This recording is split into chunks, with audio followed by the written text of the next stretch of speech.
তাই শেষ করেন, আমাকে এখান থেকে যেতে হবে। আমি প্রচুর কষ্ট পাচ্ছি, আমাকে এইভাবে ব্যথা দিবেন না প্লিজ। আমি আপনাকে টাকা দিয়ে কিনে এনেছি এক রাতের জন্য। আপনার ইচ্ছা মতো তো আমি আমার কাজ করব না, আমি আমার ইচ্ছা মতো করব। এটা তো বুঝতে পারলাম, তার জন্য তো আপনার অত্যাচারগুলো আমি সহ্য করতেছি। কিন্তু প্লিজ, আমি এখন চলে যাব, কারণ আমার বাবা অসুস্থ, বাসায় কেউ নেই, আমরা গ্রাম থেকে এসেছি। তাতে আমার কি হয়েছে? আমার শখ মিটবে, তারপর আমি তোকে এখান থেকে যেতে দিব। আর যেহেতু কন্ট্যাক্ট হয়েছে 4 ঘন্টা, তুই আমার সাথে থাকবি। তারপর দরকার হলে আমি তোকে আরো কিছু টাকা বাড়িয়ে দিব, তাও ঝামেলা করিস না। আমাকে এখন আমার মতো কাজ করতে দে। প্লিজ বোঝার চেষ্টা করেন, আমার প্রচুর কষ্ট হচ্ছে। এই প্রথমবার কোনো ছেলে আমাকে এইভাবে ব্যবহার করতেছে। আপনি একটু বোঝার চেষ্টা করেন, আপনি আমাকে ছেড়ে দেন, আমি সহ্য করতে পারতেছি না। তুই যত কথা বলবি তত বেশি ব্যথা পাবি। তাই কথা না বলে চুপচাপ মুখ বুজে সহ্য কর, তাহলে ব্যথা কম পাবি। আর বেশি বকবক করিস না, মাথা গরম হলে কিন্তু এর থেকে কঠোর অত্যাচার হবে তোর উপর। কষ্টে আমার বুক ফেটে যাচ্ছে, ব্যথা করতেছে। জীবনে প্রথম কোনো পুরুষ আমাকে এইভাবে স্পর্শ করলো। আমি কখনো কল্পনা করতে পারিনি যে টাকার জন্য আমি এরকম নিজের দেহ বিক্রি করব। আমার কষ্ট হচ্ছে, কান্না করতেছি, চোখ দিয়ে পানি অঝরে গড়িয়ে পড়তেছে। কিন্তু সেদিকে এই পাষাণ মানুষটার কোনো তোয়াক্কা নেই। সে শুধু তার দেহের খোরাক মেটাতে ব্যস্ত। তার তো এখানে কোনো দোষ নেই। আমি তার কাছে টাকায় বিক্রি হয়ে আছি, তার মানে তার যেটা ইচ্ছা সেটাই করবে। 4 ঘন্টার জন্য আমাকে কিনে নিয়েছে, আর আমার দরকার টাকার, তার দরকার চাহিদার। আমার কথাগুলো এখানে নিতান্তই মূল্যহীন, এটাই স্বাভাবিক। এখানে আমার কিছু বলার নেই। আমার বাবার জন্য আজকে আমি বাধ্য হয়ে নিজের দেহটা বিক্রি করে দিলাম, তাও আবার পতিতা পল্লীতে এসে। ভাবতে পারতেছেন একটা মেয়ে কখনো এতটা নিচে নেমে যেতে পারে? একটু ভেবে দেখেন তো, হয়তো ভাববেন যে টাকার দরকার, তার জন্য আমি দেহ বিক্রি করে দিলাম। কিন্তু একটা মেয়ে কতটা কষ্টে থাকলে তাকে এরকম ব্যবসা করতে হয়? আপনারা যারা সুখে আছেন, বাবার আদরে আছেন, বাবা মায়ের ভালোবাসার ছায়া তলে আছেন, তারা এই কষ্টটা বুঝবেন না।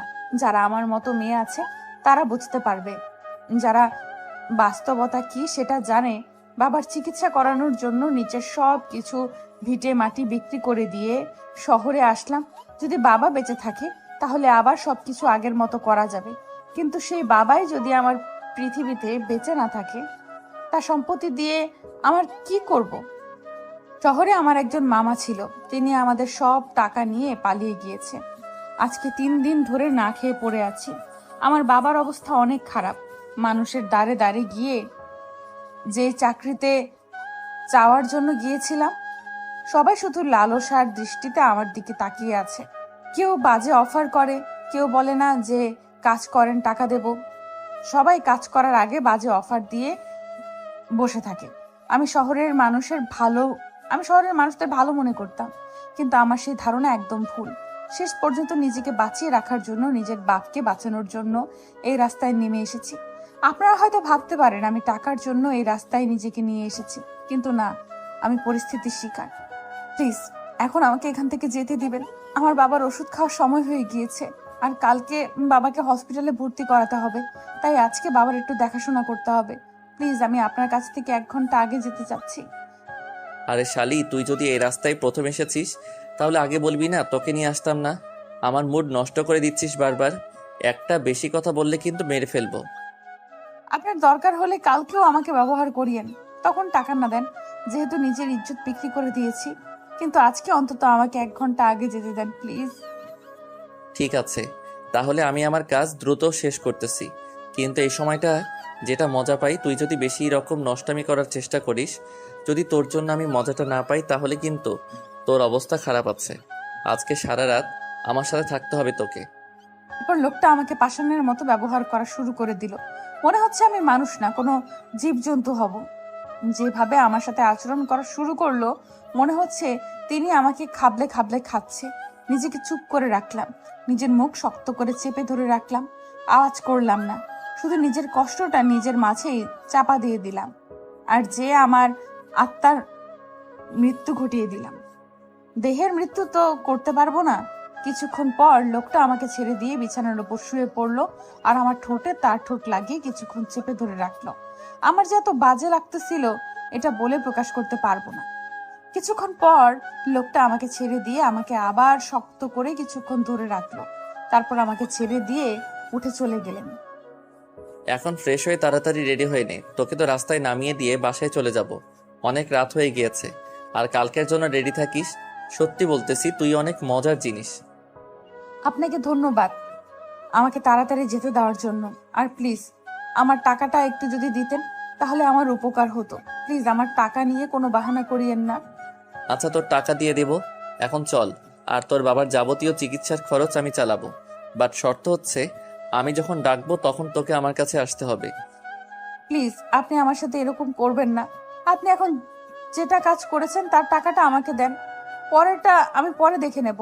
আর যেহেতু কথা দিয়েছি কালকে যদি বেঁচে থাকি তাহলে অবশ্যই আপনার। নে টাকা। আর এই নে বকশিস। বেশি বকবক করিস না। আর কালকে যেটা কথা দিয়েছিস তার জন্য রেডি থাকিস। বেশি কথা বলতে পারবো না। রেডি হয়ে নে তাড়াতাড়ি। আপনি 2 মিনিট একটু অপেক্ষা করেন, আমি তাড়াতাড়ি একটু গায়ে পানি দিয়ে নেব, কারণ আমার কেমন জানি লাগতেছে। প্লিজ আমি একটু ওয়াশরুম ব্যবহার করতে চাই। আচ্ছা, তাহলে তাড়াতাড়ি যা। আমি এখানেই আছি। বেশি সময় নিবি না। তাড়াতাড়ি করবি। কারণ একটু পর ভোর হয়ে যাবে। আর ভোর হয়ে গেলে অনেক সমস্যা আছে, তাই। আমি কোনো কথা বললাম না, যত দ্রুত সম্ভব নিজেকে একটু হালকা ফ্রেশ করে নিলাম আর নিজের শরীরটা কোনো মতে ঢেকে নিলাম, যাতে করে কেউ বুঝতে না পারে যে আমি নষ্ট হয়ে গেছি। বিশেষ করে আমার বাবা যেন কোনোভাবে বুঝতে না পারে, তাহলে তিনি হয়তো বেঁচে থাকায় যেটা আশা আছে সেটাও মেরে ফেলবেন। কারণ কোনো বাবা চাইবে না তার মেয়ের দেহ বিক্রি করার টাকা দিয়ে তার চিকিৎসা হোক। এটা পৃথিবীর কোনো বাবাই চাইবে না, কিন্তু আমি একমাত্র মেয়ে যে বাবার চিকিৎসা টাকা ম্যানেজ করতে না পেরে নিজের দেহ বিক্রি করে দিলাম। এর থেকে বড় আফসোস আমার জীবনে আর কি হতে পারে। আমার বাবা তো পৃথিবীতে বেঁচে থাকবে, এটাই আমার সব থেকে বড় পাওয়া। আমি নিজের ইজ্জত বিক্রি করেছি, তাতে কি হয়েছে? আমার বাবাকে তো আমি পৃথিবীতে বাঁচিয়ে রাখতে পারবো। এখন তো আপনি যাওয়ার জন্য রেডি, নাকি আরো আপনার কোনো কাজ আছে? থাকলে করে নিতে পারেন। কারণ আমি এখন এখান থেকে সোজা আমার কাছে চলে যাব। আর বাসায় যাব না। সবকিছু ঠিকঠাক আছে, এখন আমাকে নিয়ে গিয়ে সেখানে দিয়ে আসতে পারেন। আমি এখন একা চলে যেতে পারবো, সমস্যা নেই। আমাকে প্লিজ শুধু সেই জায়গাটাতে নামিয়ে দিয়ে আসেন। আমাকে একটা কথা বল। আমরা তো এখন যাচ্ছি, আর তোর সাথে আমার কিছু কথা আছে। সেটা হচ্ছে, তুই এই লাইনে যেহেতু আগে কাজ করিসনি, তাহলে কি মনে করে নিজের সতীত্বটা নষ্ট করলি? আমাকে নষ্ট করার পর আপনি যদি এরকম প্রশ্ন করেন, আপনি বলেন আমি কি তার জন্য প্রস্তুত থাকবো? কখনোই না। দয়া করে আপনি এরকম কোনো প্রশ্ন করবেন না। যেটা হয়েছে আমাদের মাঝে, ঝামেলা শেষ, এটা নিয়ে আমি কথা বলতে চাই না। আপনি আমাকে টাকা দিয়ে ব্যবহার করেছেন, আমি টাকার বিনিময়ে আপনাকে সুখ দিয়েছি। আমি এমনিতে জিজ্ঞেস করতেছি, এই জন্য রাগ করার কিছু নেই। কিন্তু আপনাকে দেখে তো অনেক সুন্দর মনে হয়, আর অনেক ভদ্র ফ্যামিলির মেয়ে মনে হয়। তাহলে এই কাজ কেন করলেন? আর আপনার বাবা অসুস্থ, তার জন্য ফ্যামিলিতে আর কেউ নেই। আপনাকে এরকম কাজ কেন করতে হবে? আমি আপনার সাথে এইসব বিষয় নিয়ে কোনো কথা বলতে চাই না। আপনি আমার কাছে একটা অপরিচিত মানুষ, অপরিচিত হয়ে থাকেন। শুধু আপনার সাথে আমার এক রাতের সম্পর্ক ছিল, আর এক রাতের সম্পর্ক থাকাই বেটার মনে করি। এর থেকে বেশি কথা বলতে চাই না আমি আপনার সাথে। ঠিক আছে, আপনার যা ইচ্ছা তাই। বাট একটা কথা কি বলুন তো, আপনার মাঝে কিন্তু সেই মজা আছে, বিশ্বাস করেন। আপনার সাথে টাইম স্পেন্ড করে আমি যেটা মজা পাইছি, অন্য কারোর সাথে এরকম মজা আমি কখনো পাইনি। আমাকে এখানে নামিয়ে দেন, আমি এখান থেকে চলে যেতে পারবো, সমস্যা নেই। আপনার এত কথা শোনার আমার কোনো ইচ্ছে নেই, বুঝছেন? কারণ একটা মানুষের মাইন্ডের উপর ডিপেন্ড করে সে কি করবে না করবে। আর আপনার সাথে আমি সময় কাটিয়েছি তাই বলে এই না আপনি যা বলবেন আমি তাই শুনবো। ঠিক আছে, বাট এই ব্যথানাশকটা রাখেন, লাগিয়ে নেবেন, ঠিক হয়ে যাবে। ব্যথা করবে না কখনো। কিন্তু প্রথমবার, তার জন্য আমি আপনাকে এই সাহায্য করতে পারি। এটা মনে করবেন না যে খারাপ উদ্দেশ্য নিয়ে দিচ্ছি, আপনার ভালোর জন্যই দিচ্ছি। লাগিয়ে নিয়েন, সব কিছু ঠিকঠাক হয়ে যাবে, স্বাভাবিক হতে পারবেন। তারপর মেয়েটা গাড়ি থেকে নেমে গেল। আমার সাথে আর কোনো কথা বলল না, আমাকে আর কোনো কিছু বলার সুযোগও দিল না। মেয়েটাকে দেখতে বেশ মায়াবতী মনে হয়। চোখে হালকা কাজল, কপালে কালো টিপ, শাড়ি পরেছে, বেশ সুন্দর লাগতেছিল। আমি যখন মেয়েটাকে দেখি, প্রথমে আমার মনে হচ্ছিল যে আমি ভুল দেখেছি। এরকম মেয়ে এই কাজে কখনো আসতে পারে না। কিন্তু মেয়েটা যখন আমাকে ইশারা করতেছিল, তখন ভাবলাম যে হয়তো কোনো সাহায্য লাগবে। যখন আমি কাছে গেলাম তখন আমাকে বলল যে তিনি এই কাজগুলো করে। আমি বিশ্বাস করিনি। কি কি করব ভেবে পাচ্ছি না। আমি খারাপ ছিলাম তাই তাকে কিনে নিয়েছি। যদি সত্যি একটা ভালো মানুষ হতাম তাহলে এরকম কাজ কখনো করতাম না। হয়তো অন্যভাবে সাহায্য করতাম, কিন্তু আমি তো একটা খারাপ মানুষ। আমি তো একটা নষ্ট মানুষ, সব ধরনের খারাপ কাজ করি। তাহলে আমি কিভাবে ভালো চিন্তা ভাবনা করতে পারি? তাকে দেখেছি প্রথম এই লাইনে এসেছে, লোভ সামলাতে পারিনি, যেটা সত্য কথা। তাকে নিয়ে গিয়েছি টাকার বিনিময়ে, কিন্তু এখন মনে হচ্ছে আমি কাজটা একদমই ঠিক করিনি। কারণ গ্রামের মেয়েরা সবসময় সমস্যায় পড়ে, তারা প্রতারিত হয়, এটা নতুন কিছু না। শহরের মেয়েরা যে একদমই নিরাপদ, একদম ভালো, সেটাও না। আসলে মেয়ে মানুষের জীবন অন্যরকমই হয়। ছেলেরা যত সহজে সব জায়গায় মানিয়ে চলতে পারে, মেয়েরা সব জায়গায় সেভাবে নিজেকে মানায় নিতে পারে না, অনেক প্রতারিত হয়। বাবা, বাবা তুমি এরকম করতেছো কিসের জন্য? আমি এই তো এসে গেছি, আর তুমি ওষুধ খাও নাই? তোমার হাতের কাছে না দিয়ে গিয়েছিলাম? মারে, আমি অনেক অসুস্থ। আমি নিঃশ্বাস নিতে পারতেছি না, আমার বুক জাম লেগে যাচ্ছে, শ্বাস নিতে কষ্ট হচ্ছে। আমি কি করব? আমাকে একটু পানি দে। আমি টাকা ম্যানেজ করতে পেরেছি বাবা। কালকে আমরা হসপিটালে যাব, তোমার কিচ্ছু হবে না বাবা। আমি থাকতে তোমার কিচ্ছু হতে দেব না। আমি তোমাকে কালকে হসপিটালে নিয়ে যাব বাবা। তুমি আজকে রাতটা অপেক্ষা করো। পানি দে মা, পানি দে, পানি দে, পানি দে, পানি দে। আমার নিঃশ্বাস বন্ধ হয়ে যাচ্ছে, আমাকে একটু পানি দে, একটু পানি খাবো। আমি একটু পানি খাবো মা। বাবা, তুমি একটু শান্ত করো। এখন পানি খাওয়া যাবে না, তোমার শ্বাসকষ্ট হচ্ছে। পানি খাইতে গেলে তোমার দেখা যাবে যে গলায় যে কোনো সময় অঘটন ঘটতে পারে পানি আটকে গিয়ে। আমার খুব কষ্ট হচ্ছে, আমি সহ্য করতে পারছি না। তোর মায়ের মতো যদি আমিও তাড়াতাড়ি পরপরে চলে যেতে পারতাম, তাহলে হয়তো অনেক কষ্ট থেকে মুক্তি পেতাম। আমার কোনো কথা তোমার মাথায় আসে না? আমাকে নিয়ে তোমার একটুও টেনশন হয় না? তুমি একটু নিজেকে ধৈর্য ধরতে সাহায্য করো। আমি তোমাকে সুস্থ করে তুলবো। আল্লাহর অশেষ সহমতে তুমি সুস্থ হয়ে যাবে। কালকে হসপিটালে নিয়ে যাব তোমাকে, আমি কথা দিচ্ছি। তোমার কিচ্ছু হবে না, তুমি শুধু নিজের ভিতর একটু সাহস রাখো। আমার মতো পিতা যেন কারো না হয়, কারণ যার কোনো ক্ষমতা নেই তার মেয়েকে নিয়ে টেনশন করার মতো, যার কোনো ক্ষমতা নেই তার মেয়েকে আনন্দ দেওয়ার মতো, এরকম পিতা যেন কারো না হয়। বাবা, তুমি আবার এরকম কথা বলতেছো? আমার কিন্তু ভালো লাগতেছে না। আমি বাহির থেকে আসলাম, তুমি একটু নিজেকে শান্ত করো। আমরা তো কালকে হসপিটালে যাচ্ছি, প্রায় সকাল হয়ে এসেছে, দেখবে সবকিছু ঠিক হয়ে যাবে। তুমি সুস্থ হয়ে যাবে বাবা। আমি একজন বাবা হয়ে আমি একজন বাবা হয়ে একটা মেয়ের জন্য কিছু করতে পারি না। এর থেকে খারাপ কিছু আর কি হতে পারে? আমি অসুস্থ হয়ে পড়ে আছি, আমার জন্য আমার মেয়ে, অবুঝ মেয়ে টাকা জোগাড় করতেছে। কেন বাবা তুমি এরকম করে কথা বলতেছো? আমরা যখন অসুস্থ ছিলাম, যখন বুঝতাম না, তখন তুমি তো আমাদেরকে বড় করেছো। তুমি আমাদের জ্ঞান দান করেছো, তুমি সবকিছু করেছো। আজকে তুমি অসুস্থ, তোমাকে ছেড়ে আমি চলে যাব? মাঝে মাঝে মনে হয় কি জানিস, আমার এরকম একটা মেয়ে আছে, আমি পৃথিবীতে এই মেয়েটার জন্য বেঁচে থাকতে চাই। আমার মেয়েটা আমাকে অসুস্থ সময়ে এতটা সাহায্য করতেছে, এরকম মেয়ে যেন সবার ঘরে ঘরে একটা করে হয়। এই নাও বাবা, এখন একটু পানি খাও। আমরা একটু পরেই বেরিয়ে যাব হসপিটালের উদ্দেশ্যে। এখন তোমার শ্বাসকষ্ট কমে গিয়েছে, এখন পানি খাও, সমস্যা হবে না। এখন একটু পানি খাও, তারপর আমি তোমাকে নিয়ে হসপিটালে যাচ্ছি। আমি একটু ফ্রেশ হই। কথাটা বলে প্রিয়ন্তী সেখান থেকে সরে আসলো, এসে কান্না করতে লাগলো। তার বাবার কি হাল হয়ে গিয়েছে, আর তার প্রচুর ব্যথা করতেছে। তাই সে সেখানে আর বেশিক্ষণ থাকতে পারলো না। তার বাবার কষ্ট সে মেনে নিতে পারছে না, তার ভেতরটা ফেটে যাচ্ছে। প্রিয়ন্তী এক সাইডে চলে আসলো, তার বাবার চোখের আড়ালে নিজেকে যতটা সম্ভব ঢেকে রেখে ওষুধ ব্যবহার করলো। তারপর প্রিয়ন্তী নিজেকে মেন্টালিভাবে ঠিক করতে লাগলো, নিজেকে সব কিছু মেনটেন করার ক্ষমতা রাখার জন্য প্রস্তুত করতে লাগলো। কারণ যেটাই হোক না কেন, তাকে ঠিক করতে হবে, তার বাবাকে সাহস দিতে হবে। তারপর প্রিয়ন্তী তার বাবার কাছে চলে আসলো। সে তার বাবাকে রেডি করিয়ে নিয়ে হসপিটালের উদ্দেশ্যে রওনা দিল। টাকাগুলো সাবধানে নিল, যাতে করে ছিনতাই হয়ে না যায়। ভাইয়া, কোথায় তুই? আর আজকে তোর দুলাভাই হসপিটালে যাওয়ার আগে বলে গেল তুই নাকি গতকাল রাতে হসপিটালে ছিলি না। তাহলে সারা রাত কোথায় ছিলি? আমি আমার একটা বন্ধুর বাসায় ছিলাম। আমি ভাবলাম যে বাসায় চলে যাই, কিন্তু আমার বন্ধুটা আমাকে যেতে দিল না, তাই বাসায় ফেরত যাওয়া হয়নি। আজকে তাড়াতাড়ি চলে আসব, বেশি পেশেন্ট দেখব না। জানিস কতটা টেনশনে ছিলাম তোর জন্য। তোকে ফোন করলাম, তোর ফোন বন্ধ, আর তুই আমাকে একটাবার জানাবি না যে তুই আজকে আসবি না? তাহলে আমি একটু নিশ্চিন্তে থাকতে পারতাম। এসব কথা বাদ দাও, এখন বলো দুলাভাই কি হসপিটালের উদ্দেশ্যে বেরিয়ে পড়েছে নাকি এখনো বাসায় আছে?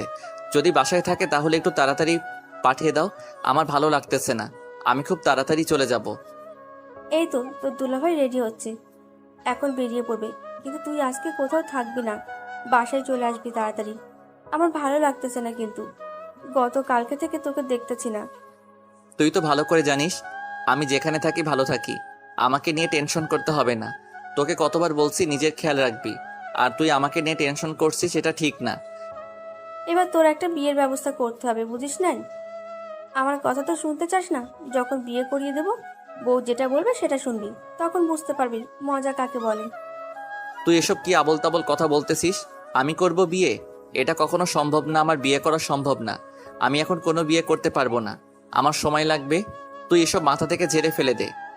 তারপর প্রিয় তার বোনের সাথে কথা বলা শেষ করে ফোনটা রেখে দিল। তারপর তার অ্যাসিস্ট্যান্ট এসে বলল কয়েকটা রোগী এসে পড়েছে।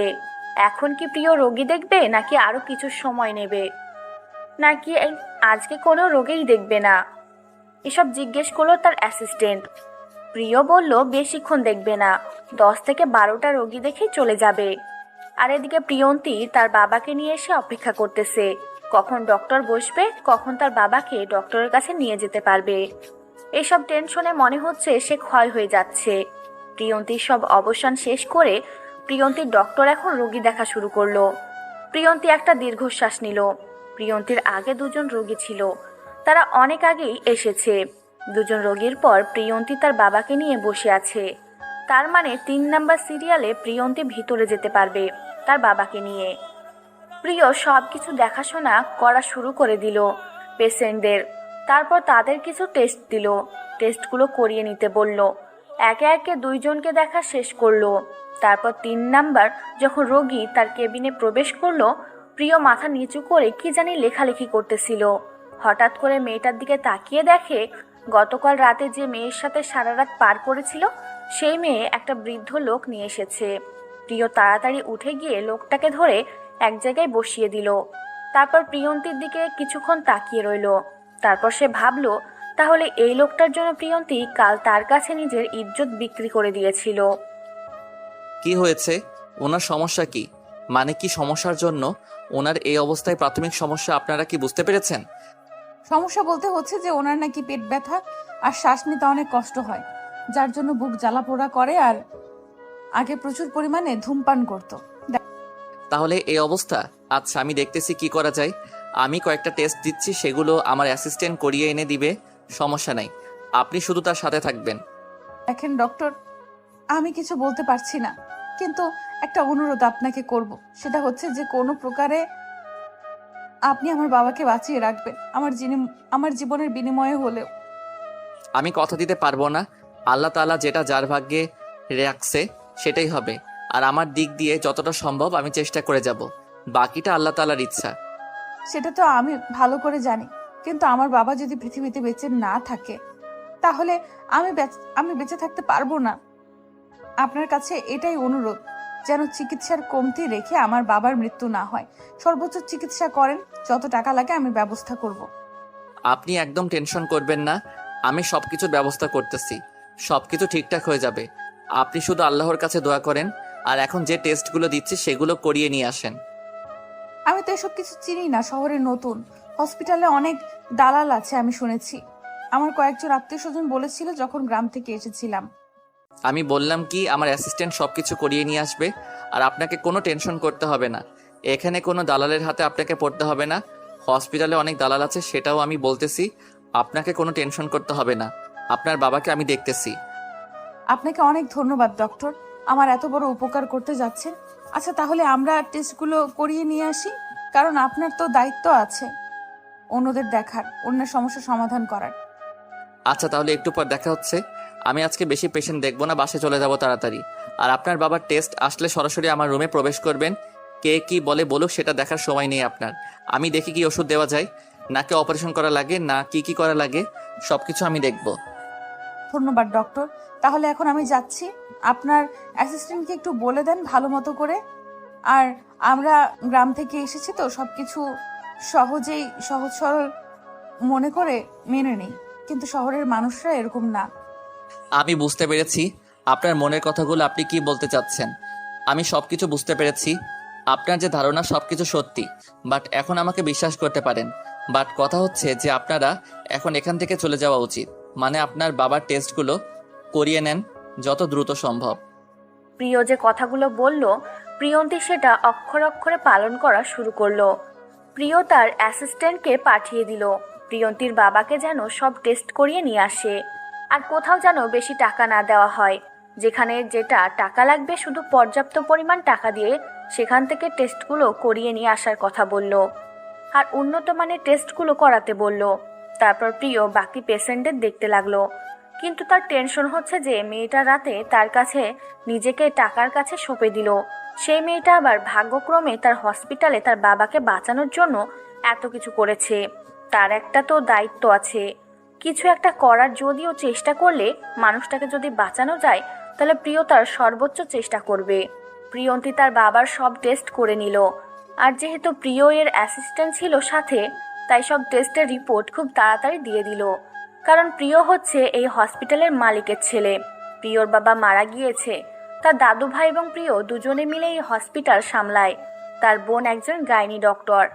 এখন সে প্রেগনেন্ট। তার জন্য হসপিটাল আসা বন্ধ করে দিয়েছে। বলা যায় প্রিয়র পরিবারের সবাই ডক্টর। তার বাবা মা, তার ভাই, তার বোন। তার ভাই বাহিরের দেশে থাকে, কখনো দেখা হয় না। মাঝে মধ্যে কলে কথা বললে বলে, না হলে নেই। 10টা রোগী অলরেডি দেখে ফেলেছে প্রিয়। তার মাথায় চাপ নিতে পারতেছে না, তাই সে সবকিছু বন্ধ করে দিয়ে বসে রইল। কেউ যেন এখানে না আসে। সব পেশেন্ট অন্য ডক্টরের কাছে পাঠিয়ে দিল। প্রিয়র কোনো কিছু ভালো লাগতেছে না, শুধু টেনশন হচ্ছে কি হবে না হবে প্রিয়ন্তীর বাবার। ডক্টর এই রিপোর্টগুলো দিয়েছে। কই এদিকে দেন দেখি কি কি করতে বলা হয়েছে। আমি সবকিছু চেক করে আপনাকে ডাকবো। আপনি এখন বাইরে গিয়ে অপেক্ষা করেন। বাবা তো একা চলাচল করতে পারে না, তার জন্য আমাকে এখানে থাকতে হবে। আমি এখানে থাকলে তো সমস্যা হওয়ার কথা না। আমাকে বিশ্বাস করতে পারেন, আমি আছি। আর আপনাকে এখানে থাকা যাবে না, আমার কিছু দেখাশোনা করতে হবে তো। তার জন্য আপনি একটু বাইরে গিয়ে অপেক্ষা করেন, আমি একটু পর আপনাকে ডেকে নেব। প্রিয়ন্তী প্রথমে মোটেও যেতে চাচ্ছিল না। যখন একটু হালকা পাতলা বুঝিয়ে দিল তখন প্রিয়ন্তী বাইরে চলে গেল। আর এদিকে প্রিয় তার রিপোর্টগুলো চেক করে দেখল যে ফুসফুসের সমস্যা হয়েছে। আর পেটে ব্যথার কারণ হচ্ছে যে অতিরিক্ত সিগারেট খাওয়ার ফলে পেটে এক প্রকার গ্যাস সৃষ্টি হয়। আর সেই গ্যাস থেকে ঘা তৈরি হয়েছে। পেটের ভিতর এত বড় ঘা হয়েছে, সেটা ঠিক করা মোটেও সম্ভব না। ওষুধ দিলেও কাজ হবে না, তাকে বাঁচানো কোনোভাবেই সম্ভব না। এটা কম করে হলেও 2 বছর ধরে হয়ে এসেছে। এতদিন তো হেলাই হেলাই ডক্টর দেখায় নাই, বা টাকার অভাবে ডক্টর দেখাতে পারেনি। কিন্তু এখন তো আর কিছু করার নেই। এই কথাগুলো প্রিয়ন্তীকে কিভাবে বলবে সেটাই ভেবে পাচ্ছে না প্রিয়। প্রিয়ন্তীকে ডেকে নিল একা প্রিয়। কি হয়েছে আমার বাবার? পরীক্ষা করে কি বুঝলেন? সবকিছু ঠিক আছে তো? কোনো সমস্যা হয়নি তো? কথাটা কঠিন হলো বাস্তব যে আপনার বাবার ফুসফুস নষ্ট হয়ে গিয়েছে, পেটে অনেক বড় ঘা তৈরি হয়ে গিয়েছে। কি বলছেন এসব আবোল তাবোল কথা? কথাগুলো আমি বিশ্বাস করি না। আমার বাবার কিছু হতে পারে না।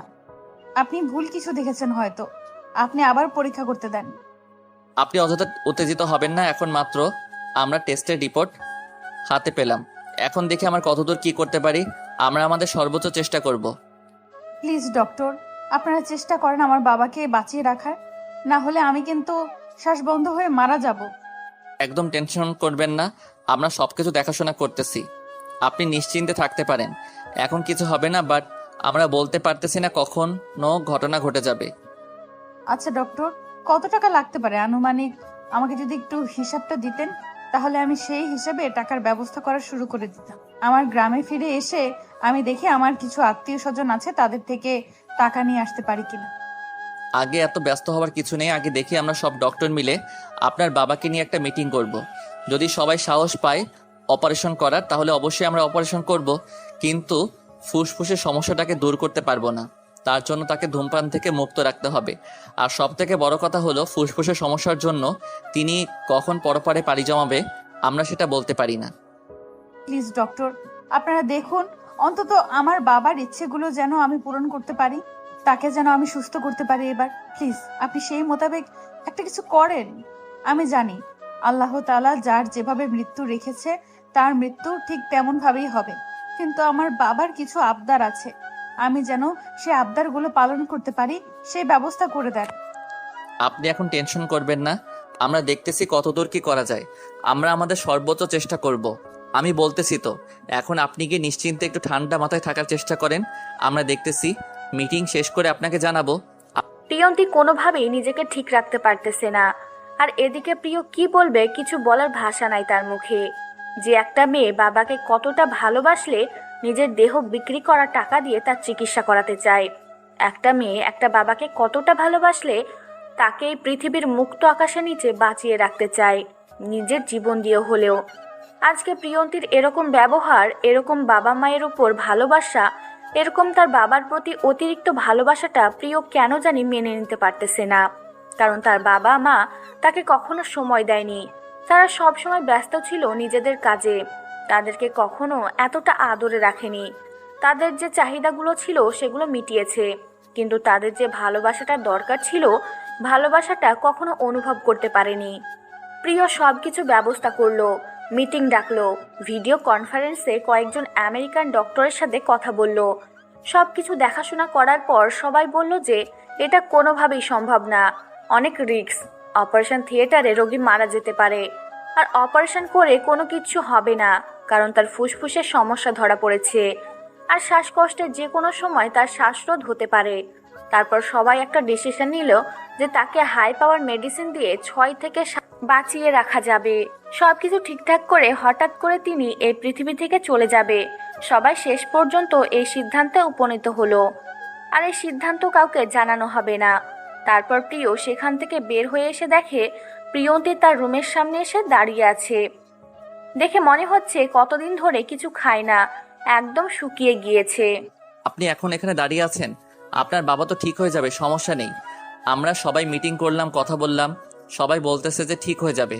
কিছু মেডিসিন এখন আবিষ্কার হয়েছে, সেই মেডিসিনগুলো দিলে অনায়াসে দেখবেন যে 15 দিনের মধ্যে একদম আগের মতো হয়ে যাবে।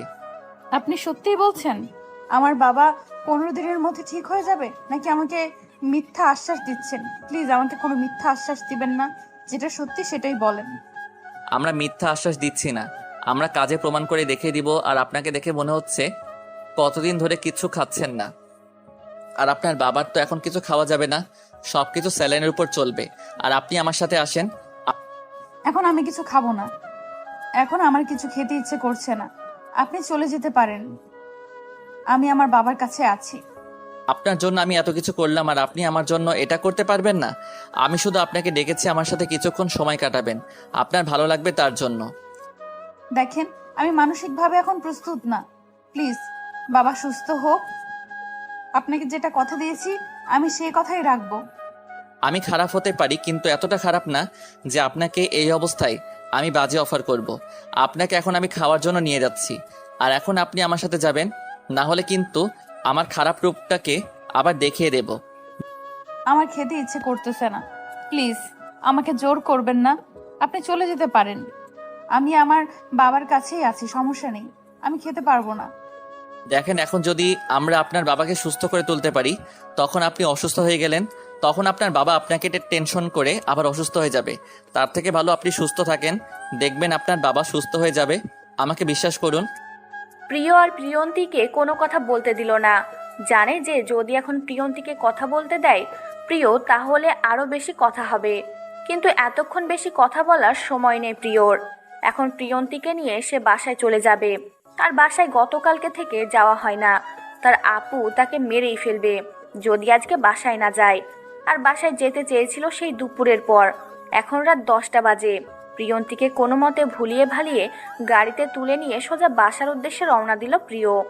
প্রিয়ন্তী কিছুই বুঝতে পারতেছে না, কারণ এখনকার জায়গা কোনো কিছুই চেনে না, কারণ এখানকার জায়গায় কোনো কিছুই চেনে না। দিনের বেলা এসেছিল, এখন রাত হয়ে গিয়েছে, আর রাস্তার আশেপাশে অন্ধকার, কিছুই বুঝতে পারতেছে না প্রিয়ন্তী কোথায় নিয়ে যাচ্ছে তাকে। প্রিয়ন্তী 10-15 মিনিট বসে থাকার পর মনে হলো তাকে কোথাও নিয়ে যাওয়া হচ্ছে। এতক্ষণ ধরে নিয়ে যাচ্ছে, এখনো কোনো হোস্টেল বা কোনো রেস্তোরাঁয় নিয়ে যাচ্ছে না কিসের জন্য? তারা তো খাওয়া দাওয়া করার জন্য বেরিয়ে পড়েছে। আর প্রিয়ন্তী তার বাবার টেনশনে পুরো মর্মাহত। প্রিয়ন্তী শেষ পর্যন্ত নিজেকে আর ধরে রাখতে পারলো না, কারণ তাকে কোথায় নিয়ে যাওয়া হচ্ছে এতক্ষণ ধরে বুঝতে পারতেছে না। আজকে কি কোনো অঘটন ঘটতে চলেছে? কারণ এসব শহরের মানুষদের বিশ্বাস একদম করতে পারতেছে না এখন প্রিয়ন্তী। টেনশন হচ্ছে না, না জানিয়ে আজকেও কোন হোটেলে নিয়ে গিয়ে তাকে সারা রাত অত্যাচার করবে। আর প্রিয়ন্তী মোটেও এটার জন্য প্রস্তুত না আজকে। বুঝলাম না, আপনি আমাকে কোথায় নিয়ে যাচ্ছেন? প্লিজ, আপনার সাথে যেতে পারবো না, আমাকে এখানে নামিয়ে দেন। আমি আমার বাবার কাছে চলে যাব। এতক্ষণ ধরে আপনি আমাকে কোথায় নিয়ে যাচ্ছেন? আমি আপনাকে আমার সব থেকে প্রিয় একটা জায়গায় নিয়ে যাচ্ছি। খাওয়া দাওয়া করব। আমার যখন মন খারাপ থাকে তখন আমি সেই হোটেলে গিয়ে খাওয়া দাওয়া করি। আপনি খাওয়া দাওয়া করেন, শেষ করে আমি আপনাকে আপনার বাবার কাছে রেখে যাব। প্লিজ, কোনো খারাপ মতলবে আমাকে নিয়ে যাবেন না, কারণ আমি মানসিকভাবে প্রস্তুত না। আমি তো পালিয়ে যাচ্ছি না। আপনি কি পাগল নাকি কিছু বুঝতে পারতেছি না? আমি বলতেছি না আমি খারাপ হতে পারি, এতটাও খারাপ না। আপনাকে আমার সব থেকে প্রিয় একটা হোটেলে যাচ্ছি, আর এখান থেকে তো 10 থেকে 20 মিনিটের রাস্তা। এত ভয় পাচ্ছেন কিসের জন্য? আর আপনার বাবাকে তো দেখার জন্য নার্স অলরেডি 4 জন আছে। আপনি বুঝতে পারবেন না, আমার বাবাকে ছাড়া আমি এক মুহূর্তও থাকতে পারি না। আপনি আমাকে যত দ্রুত সম্ভব সেখানে নিয়ে চলেন। আমি আমার বাবাকে দেখব। আমার বাবার কখন কি হয়ে যায়। আমি তো আপনাকে বলেই দিলাম যে আপনার বাবা 15 দিনের মতো সুস্থ হয়ে যাবে। আপনি টেনশন করিয়েন না একদম। আপনাকে এত টেনশন করতে হবে না। আমি ভালো করে জানি আপনি আমাকে মিথ্যা আশ্বাস দিচ্ছেন, কারণ আপনি প্রথমে যেটা বলেছেন তখন আমি আপনার চোখ দেখে বুঝতে পেরেছিলাম সত্যি বলছেন। কিন্তু এখন যখন আমাকে কথাগুলো বলতেছেন, আপনার চোখ বলতেছে আপনি আমাকে মিথ্যা আশ্বাস দিচ্ছেন। আমি কেন আপনাকে মিথ্যা আশ্বাস দিতে যাব? আমি একজন ডক্টর, আমার যেটা দায়িত্ব আমি পালন করতেছি, আর আপনি আমার সাথে থেকেছিলেন। আমি আপনার পরিচিত। আপনি যেটা করবেন প্লিজ তাড়াতাড়ি করেন, আমার দম বন্ধ হয়ে যাচ্ছে। প্লিজ আপনি তাড়াতাড়ি খাওয়া দাওয়া শেষ করেন। আমি কিছু খেতে পারবো না, আপনি খাওয়া দাওয়া শেষ করেন। আমি খুব তাড়াতাড়ি আমার বাবার কাছে ফিরে যেতে চাই। প্রিয়ন্তীর এরকম কথা শুনে হঠাৎ করে প্রিয় গাড়িটা দাঁড় করিয়ে দিল। আর প্রিয়ন্তীকে কোনো কিছু না বলে গাড়ি থেকে নেমে প্রিয়ন্তীকে গাড়ি থেকে নামিয়ে নিয়ে টানতে টানতে একটা বাসার ভিতরে নিয়ে আসলো। প্রিয়ন্তী এখন বুঝতে পারলো যে তার যেটা ভাবনা ছিল সেটাই সঠিক। এখন তাকে নির্মমভাবে নির্যাতিত হতে হবে এখানে। এখন সে চিল্লিয়ে যদি কাউকে ডাকাডাকি করে তার সবকিছু বৃথা। এটা আপনি আমাকে কোথায় নিয়ে আসলেন? প্লিজ বলেন, আমাকে আমার বাবার কাছে দিয়ে আসেন প্লিজ। এত ভয় পাওয়ার কিছু নেই, এটা আমার বাসা, আর এখানে আমি আমার ফ্যামিলির সাথে থাকি। এত ভয় পাওয়ার কিছু নেই, একটু ওয়েট করেন। আমার আপু আপনাকে এসে খাবার দিচ্ছে। কি বলতেছেন এসব আবোল তাবোল? আপনার বাসায় কেন আমাকে নিয়ে এসেছেন? প্লিজ আমাকে এখান থেকে বের হওয়ার সুযোগ করে দেন। আমি এখান থেকে চলে যাব আমার বাবার কাছে। ঠিক মতো কথা বলতেছি, কথা গায়ে লাগে না তাই না? যখন খারাপ ব্যবহার করব তখন তো ঠিকই শুনবি তাই না? তাই ভালোভাবে যখন বলতেছি কথাটা শোন। আপনি আমার সাথে এরকমটা করতে পারেন না, এটা কিন্তু অন্যায় হচ্ছে আমার সাথে। আপনি প্লিজ আমাকে এখান থেকে যাওয়ার ব্যবস্থা করেন। আরে শালি, যদি বেশি বকবক করিস তাহলে কিন্তু তোর অবস্থা খারাপ আছে বলে দিচ্ছি। তাই চুপচাপ থাক, বেশি কথা বলবি না, মাথা গরম করবি না। এতক্ষণ থেকে ভালো মতো কথা বলতেছিলাম দেখে কি মনে করেছিস আমাকে? প্লিজ আপনি আমাকে যেটাই করেন না কেন আমাকে আমার বাবার কাছে নিয়ে যান। আমার এখানে দম বন্ধ হয়ে যাচ্ছে, আমি থাকতে পারতেছি না। আমার বাবার কাছে আমাকে নিয়ে যান প্লিজ। এখন যদি বলি যে আমার কথা না শুনলে তোর বাবা পৃথিবীতে বেঁচে থাকতে পারবে না, তখন কি করবি? তখন তো বাধ্য আমার কথা শুনতে হবে তাই না? তাই চুপচাপ শোন। আর আমার আপু একটু পরে আসবে, তার সামনে সুন্দরভাবে নিজেকে প্রেজেন্টেশন করবি। প্রিয়ন্তী একদম চুপ হয়ে গেল, আর প্রিয়কে কিছু বলতে পারলো না। এখন যদি প্রিয়কে কিছু বলে তাহলে প্রিয় তার বাবার সাথে খারাপ কিছু করবে, কারণ ডাক্তাররা পশুর সমান হতে পারে, যখন তখন তার বাবার ক্ষতি করে ফেলতে পারে। তাই এক প্রকার বাধ্য হয়ে প্রিয়ন্তী সেখানে নিজেকে কোনোভাবে টিকিয়ে রাখার চেষ্টা করতেছে। তারপর প্রিয়র বোন প্রিয়সী সেখানে উপস্থিত হলো। আর প্রিয়র সাথে একটা মেয়েকে দেখতে পেয়ে প্রিয়সী একদম অবাক হয়ে গেল, কারণ এই প্রথম তার ভাই কোনো মেয়েকে তাদের বাসায় নিয়ে এসেছে। এতদিন প্রিয়সী ইচ্ছা করে বলতো যে তার ভাই কোনো মেয়ের সাথে প্রেম করিস নাকি, করলে নিয়ে আসিস। কিরে ভাইয়া, মেয়েটা কে? আর তাকে দেখে এরকম চিন্তিত মনে হচ্ছে। কিসের জন্য? কোনো বিপদে পড়েছিলি? সেরকম কিছু না আপু, তাকে খাবার দে, দেখেই তো বুঝতে পারতেছিস তার কি অবস্থা। একটু খাওয়া দাওয়ার ব্যবস্থা কর ঠিক মতো। আমি একটু ফ্রেশ হয়ে এসে খাবার খাচ্ছি। আচ্ছা, তাহলে তুই যা, তাড়াতাড়ি ফ্রেশ হয়ে নিচে চলে আয়। আর আমি এদিকে দেখি মেয়েটার সাথে কথা বলে মেয়েটাকে খাবার দিচ্ছি, সমস্যা নেই। গল্প করার অনেক সময় পাবি বুঝছিস। এখন তাকে দেখে মনে হচ্ছে কিছু খাচ্ছে না 2 দিন ধরে। তুই আগে খাবার দে, খাবার খেলে তারপর বসে একটু গল্প কর, সমস্যা নাই। আচ্ছা, আমি দিচ্ছি তো, এত রাগ করার কিছু নেই। তুই যা, তাড়াতাড়ি ফ্রেশ হয়ে নিচে চলে আয়। আর তোর দুলাভাইয়ের খবর কি? রাত তো অনেক হলো, এখন ফিরবে নাকি হসপিটালে? কোনো জরুরি কাম আছে? বেশিক্ষণ সময় নেবে না, আমি আসার সময় কথা বলার সুযোগ পাইনি। ফোন করে শুনে নে কখন আসবে, হয়তো চলে আসবে। বুঝতে পারলাম না, তুই আমার সাথে এইভাবে কথা বলতেছিস কিসের জন্য? এর আগে তো তুই কখনো আমার সাথে এইরকম করে কথা বলিস না।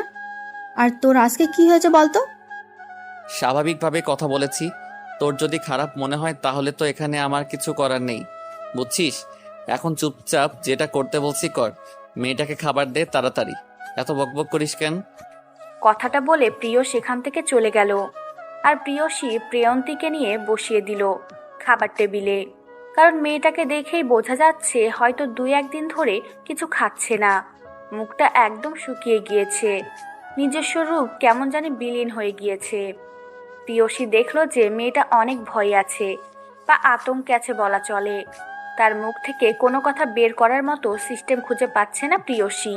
কি বলবে, কি কথা দিয়ে শুরু করবে ভেবে পাচ্ছে না। আর প্রিয়সী যেহেতু একজন ডক্টর, তাই সে খুব ভালোভাবেই মানুষের মনের কথাগুলো আন্দাজ করতে পারে। প্রিয়ন্তীকে খাবার দিল, কিন্তু প্রিয়ন্তী খাবার খাচ্ছে না। সেটা দেখে প্রিয়সী বুঝতে পারল নিশ্চয়ই কোনো ঘটনা আছে এর মধ্যে, না হলে তো এরকম করার কথা না। আচ্ছা, তোমার সাথে আমার এই রাক্ষস ভাইটার পরিচয় হলো কিভাবে? আমি তো বুঝলাম না, তোমার মতো এত শান্তশিষ্ট ভদ্র মেয়েটা আমার ভাইয়ের সাথে কি কানেকশন? এখানে তো প্রিয়ন্তী সত্যি কথাটা বলতে পারবে না। সে তার ভাইয়ের কাছে তার দেহ বিক্রি করার সময় থেকে পরিচয়, এই কথাটা তো বলতে পারে না, কারণ এটা তো বলার মতো কথা নয়। প্রিয়ন্তী নিজেকে কন্ট্রোল চেষ্টা করতেছে, সব কিছু থেকে নিজেকে স্বাভাবিক করার চেষ্টা করতেছে, কিন্তু পারতেছে না। এটা তার ব্যর্থতা। তার বাবার টেনশনে সে কিছুই করতে পারতেছে না, নিজেকে স্বাভাবিক করতে পারতেছে না, নিজের মন মানসিকতা ঠিক করতে পারতেছে না। সব কিছুই কেমন যেন এলোমেলো হয়ে যাচ্ছে তার জীবনে। কি হলো, এইভাবে চুপ করে আছো যে? ব্যাপার কি? কথা বলো, কি হয়েছে? তোমার সমস্যা কি? তুমি এইভাবে চুপচাপ থাকলে আমার ভালো লাগে না। আমার কথা বলা মানুষ খুব ভালো লাগে। আসলে আপু, আমার আব্বু অনেক অসুস্থ, তাকে নিয়ে ডক্টরের কাছে এসেছিলাম। আর ডক্টরটা আপনার ভাই ছিল। আর আব্বুর অবস্থা খুবই খারাপ। আমাকে বলল যে হোটেলে গিয়ে কিছু খেয়ে তারপর আমাকে হসপিটালে নিয়ে নামিয়ে দেবে, কিন্তু তিনি সেটা না করে আমাকে বাসায় নিয়ে আসলেন। আমি তো বুঝলাম না কিছু। ও আচ্ছা, তাহলে এই ব্যাপার। সমস্যা নেই, খাওয়া দাওয়া করো, তোমাকে আবার হসপিটালে নিয়ে যাওয়া হবে। সমস্যা নেই, টেনশন করো না, তোমার কিচ্ছু হবে না। যেহেতু আমার ভাইয়া তোমার বাবার চিকিৎসার দায়িত্ব নিয়েছে, নিশ্চিন্তে থাকতে পারো। আসলে আপু, আমি নিজেকে কন্ট্রোল করতে পারতেছি না নিজেকে স্বাভাবিক করতে। বললাম তো, দেখবে যে 2-1 সপ্তাহের মধ্যে তোমার বাবা পুরোপুরি সুস্থ হয়ে যাবে। তুমি একদম টেনশন করো না। খাবার রেডি করে রেখেছি, তোমার খাওয়া দাওয়া শেষ করো। আমি একটু আমার স্বামীর সাথে কথা বলে আসি। কি হলো, কোথায় যাচ্ছিস? আর খাবার দাবার কিছু খেয়েছি নাকি, না খেয়ে বসে আছে? হালকা কিছু খেয়েছে, তুই দেখ আরো কিছু খাওয়াতে পারলে ভালো হয়। আমি একটু তোর দুলাভাইয়ের সাথে কথা বলে আসি, খুব টেনশন হচ্ছে আমার তো। তুই কি খাওয়া দাওয়া করেছিস নাকি কিছু না খেয়ে দুলাভাইয়ের জন্য টেনশনে বসে আছিস? বুঝতেছি না তো, খাওয়া দাওয়া করছিস নাকি সবকিছু উল্টাপাল্টা? দেখ আমাকে টাইম মেনটেন করতে শেখাতে আসিস না, বুঝেছিস? কারণ আমি একজন ডক্টর, এটা আবার ভুলে যাস না। আমি সবকিছু টাইমলি করি। সেটা মনে থাকলেই ভালো কথা যে তুই একজন ডক্টর। আমি তো ভুলে গিয়েছিলাম তুই একজন ডক্টর। মেয়েটা দেখতে কিন্তু অনেক সুন্দর, তোর সাথে অনেক ভালো মানাবে। আর এই পরিবারের সবার সাথে অনেক সুন্দর মানিয়েছে, মনে হচ্ছে যে একটা পরিবারের সদস্য। আর কি বলবো, বাকিটা তোর ইচ্ছা। আমার কথার দাম দিস না। এসব ফালতু কথা বাদ দে। মাথা থেকে সব কথাবার্তা ছেড়ে ফেলে দে। আমি তাকে সাহায্য করতেছি, সাহায্য করা শেষ হলে তাকে বিদায় দিব। এখন চুপচাপ তুই তোর কাজ কর, যা ভাগ। কথাটা বলে প্রিয় প্রিয়ন্তীর পাশে এসে বসে পড়ল। আর প্রিয়ন্তীর দিকে তাকিয়ে দেখে প্রিয়ন্তী অনেক চিন্তা করতেছে। প্রিয় কিছু না বলে চুপচাপ প্রিয়ন্তীর মুখে খাবার তুলে ধরল। প্রিয়ন্তী কল্পনা করতে পারেনি যে প্রিয় তার সাথে এরকম আচরণ করবে। প্রিয়ন্তী একদম অবাক হয়ে গিয়েছে। প্রিয় যখন আবার খাবার মুখের দিকে ধরল, তখন প্রিয়ন্তী না করতে পারল না, খেয়ে নিল। আবার প্রিয় খাবার মুখে তুলে ধরল, আবার প্রিয়ন্তী খেয়ে নিল। আসলে সত্যি বলতে কি, প্রিয়ন্তীর অনেক ক্ষুধা লেগেছিল, কিন্তু সেটা প্রকাশ করতে পারছিল না। কারণ গরিব মানুষ তো ক্ষুধা সহ্য করার মতো ক্ষমতা রাখে, আর মেয়ে মানুষ এমনিতেই না খেয়ে 3-4 দিনও থাকতে পারে। এটা মেয়েদের একটা স্পেশাল পাওয়ার বলা চলে। খাওয়া দাওয়া শেষ হয়ে গেল। তারপর প্রিয়ন্তী প্রিয়কে কিছু বলতে পারতেছে না। তার সাহস হচ্ছে না এখন যদি উল্টাপাল্টা কিছু বলে দেয়, কিন্তু তার মন তো এখানে থাকতেছে না। তার মন হসপিটালে পড়ে আছে। তার বাবা যে কি অবস্থায় আছে বুঝতে পারতেছে না প্রিয়ন্তী। প্রিয় প্রিয়ন্তীর হাত ধরে এক প্রকার জোর করে তাদের বাসার ছাদে নিয়ে গেল। প্রিয়ন্তী প্রিয়দের বাসার ছাদে গিয়ে অবাক হয়ে গেল। এত সুন্দর বাসার ছাদ, এখানে কি বলবে প্রিয়ন্তী। প্রিয়ন্তী অবাক হয়ে চারিপাশে তাকিয়ে দেখতে লাগলো। অনেক সুন্দর, তার উপর রাতে পূর্ণিমা চাঁদের আলো। একদম অন্যরকম একটা মোমেন্ট তৈরি করে দিল মুহূর্তের মধ্যে। তারপর হঠাৎ করে প্রিয় যেটা করলো, সেটার জন্য মোটেও প্রস্তুত ছিল না প্রিয়ন্তী। আপনি আমার সাথে এসব কি ব্যবহার করতেছেন? আপনার মন মানসিকতা সত্যিই খারাপ। বলতেছি না আমার সাথে সবসময় ভালো ব্যবহার করার চেষ্টা করবি, কারণ বেশি যদি খারাপ ব্যবহার কর তাহলে ভেবে দেখো আমি কি করতে পারি। সেটা তো আমি খুব ভালো করেই জানি। ডক্টর, আপনি পশু, আপনার দ্বারা সবকিছু সম্ভব। কিন্তু প্লিজ আমার বাবার সাথে এরকম কোনো কাজ করবেন না। আমাকে যত খুশি ব্যবহার করেন, আমার বাবার কিচ্ছু ক্ষতি করবেন না। এই তো বুঝতেই পেরেছেন, তাহলে আমার সামনে নিজেকে স্বাভাবিক করার চেষ্টা করেন। আমি তো বলেছি আপনার বাবা সুস্থ হবে, তাই না? তাহলে অস্বাভাবিক আচরণ করার কি আছে? আর অস্বাভাবিক আচরণ করলে আমি এরকম খারাপ ব্যবহার করব? আমি খুব ভালো করেই জানি আপনার সাথে কথা বলে আমি পারবো না, তাই প্লিজ আমি আপনার সাথে কোনো তর্ক করতে চাই না, আমাকে মাফ করবেন। আচ্ছা একটা কথা ভাবো তো, যদি তুমি আমার সাথে সারা জীবন থাকো তাহলে কেমন হবে? আমার তো মনে হচ্ছে আমি হয়তো এক্সট্রা কিছু শক্তি পাবো। এটা কখনো সম্ভব না, কখনোই সম্ভব না। আমি কখনোই আপনার সাথে সারা জীবন থাকতে পারবো না। এসব কোনো কিছু কল্পনাও করবেন না আপনি। যে মানুষটা তার বাবাকে এতটা ভালোবাসতে পারে, সেই মানুষটার জীবন সঙ্গীকে কতটা ভালোবাসতে পারে একটু ভাবতে গেলেই তো গা শিউরে ওঠে। আপনি এসব কি আবোল তাবোল কথা বলতেছেন, বুঝতে পারতেছি না তো। এসব কি ভাবতেছেন আপনি?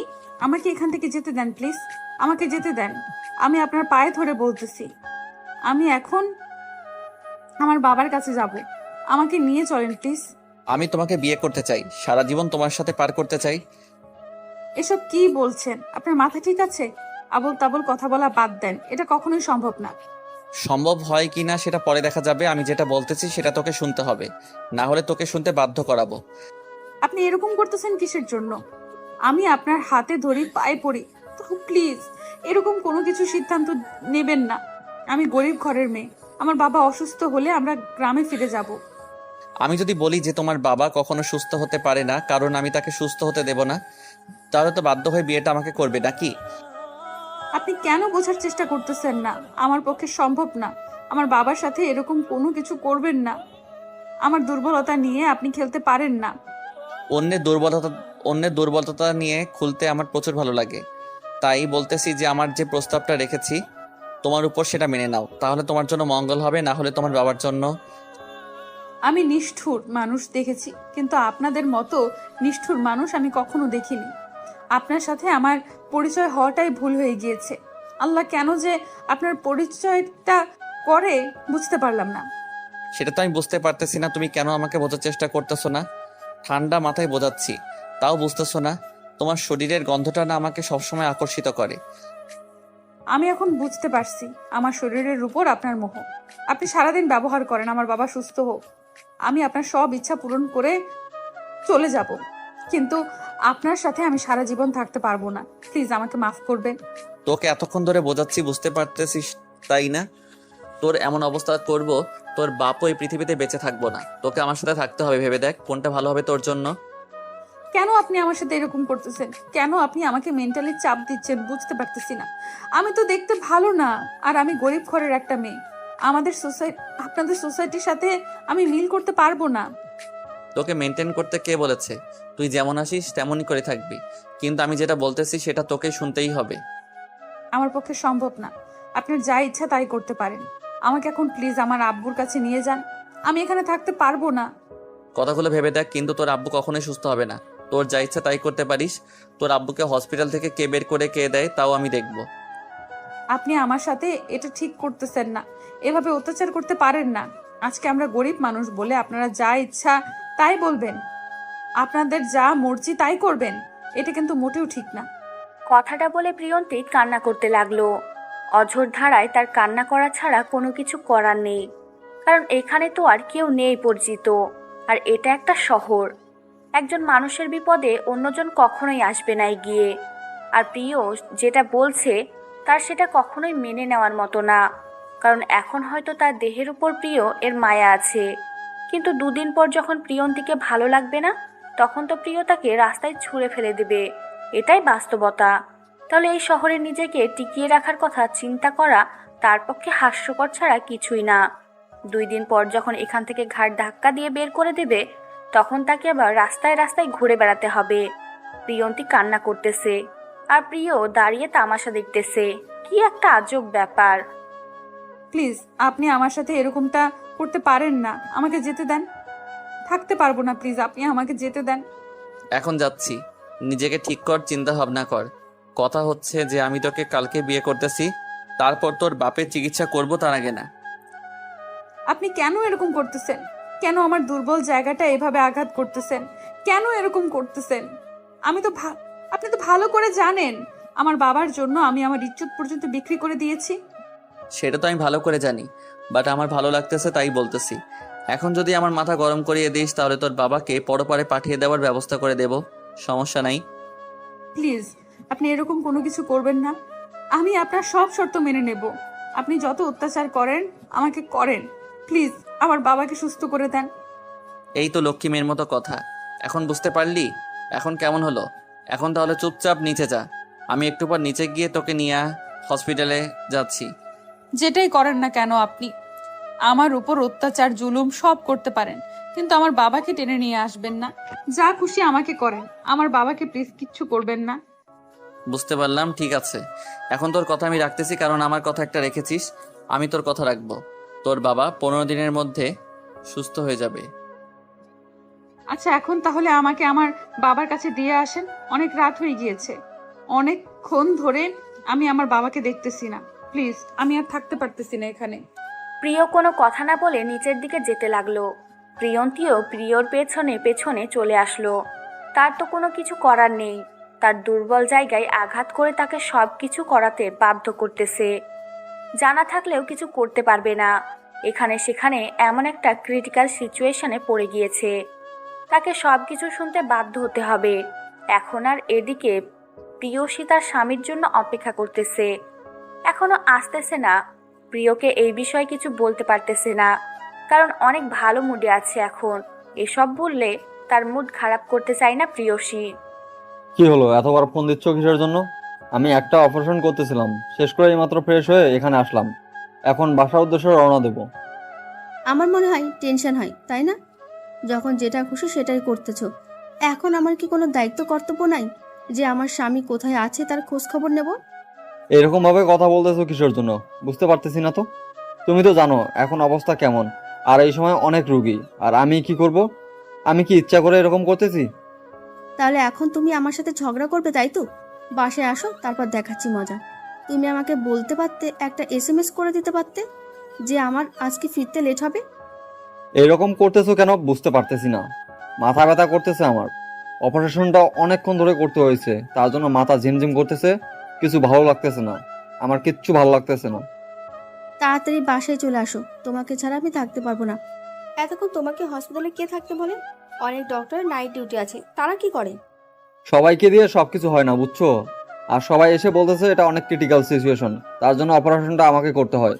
বোঝার চেষ্টা করো, একটু তোমার মাথায় কমন সেন্স নাই কিচ্ছু? আচ্ছা হয়েছে, এখন আর এই বিষয়ে আমি তোমার সাথে তর্ক করতে চাই না। তুমি এখন তাড়াতাড়ি এখানে আসো, তারপর এটা নিয়ে কথা হবে তোমার সাথে, সামনাসামনি কথা হবে, আসো। অপেক্ষা করো, আমি 20 মিনিটের ভিতরে যাচ্ছি বাসায়। আর তুমি এত রাত জেগে আছো কেন? তুমি ভালো করে জানো তোমার বুকে মাথা না রাখলে আমি ঘুমাতে পারি না। তার ওপর যদি তুমি এইভাবে বলো তাহলে কেমন হয় বলো? আমার ভুল হয়েছে, আমাকে ক্ষমা করে দাও। আমি আর কখনো এরকম করব না। এখন আমি বাসায় যাচ্ছি, ফোনটা রাখো, গাড়ি ড্রাইভ করতেছি এখন। আচ্ছা তাহলে তাড়াতাড়ি চলে আসো, আমি তোমার জন্য অপেক্ষা করছি। আমার ঘুম পাচ্ছে না, প্রচুর একা একা লাগতেছে। আর প্রিয় একটা মেয়েকে নিয়ে এসেছিল। কি বলতেছো? প্রিয় মেয়েকে নিয়ে বাসায় গিয়েছিল? এটা ভাবা যায়? কল্পনার বাইরে যেটা বলতেছো। এটা কখনো সম্ভব না, আমি বিশ্বাস করতেছি না। দেখতে চাইলে তাড়াতাড়ি চলে আসো, মেয়েটা অনেক সুন্দর। আর প্রিয় আর ওই মেয়েটা যখন একসাথে দাঁড়ায় মনে হচ্ছে তাদের জুটি সেরা জুটি। এত সুন্দর দুজনকে একসাথে দাঁড়িয়ে থাকলে মানায়। তুমি আসো, দেখলে বুঝতে পারবে। আচ্ছা তাহলে তুমি অপেক্ষা করো, আমি যাচ্ছি। 20 মিনিট সময় লাগবে যাইতে।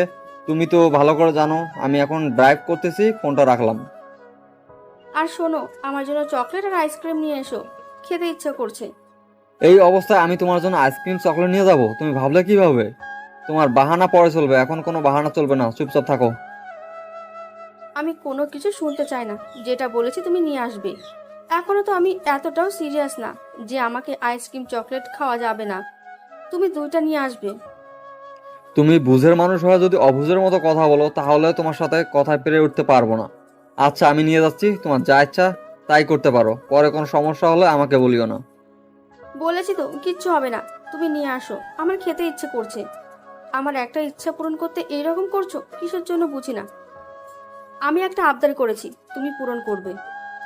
আচ্ছা তুমি অপেক্ষা করো, আমি যাচ্ছি। আর এখন ফোনটা আমি রেখে দিলাম, কারণ প্রায় কাছাকাছি চলে এসেছি। এখন আইসক্রিম আর চকলেট নিয়ে 5 মিনিটের ভিতরে আমি বাসায় চলে যাব। কথাটা বলে মাহিন ফোনটা রেখে দিল। আর প্রিয়সী অনেক খুশি হলো। প্রিয়সী জানে যে যে অবস্থায় আইসক্রিম চকলেট খাওয়া একটু রিস্ক, তার মন ভালো না, তাকে একটু খাইতেই হবে। বেশি খাবে না, হালকা একটু খাবে।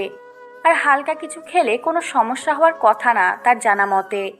আর এদিকে প্রিয়ও তার প্রিয়ন্তীকে নিয়ে বাসা থেকে বেরিয়ে যাওয়ার জন্য তৈরি হচ্ছে।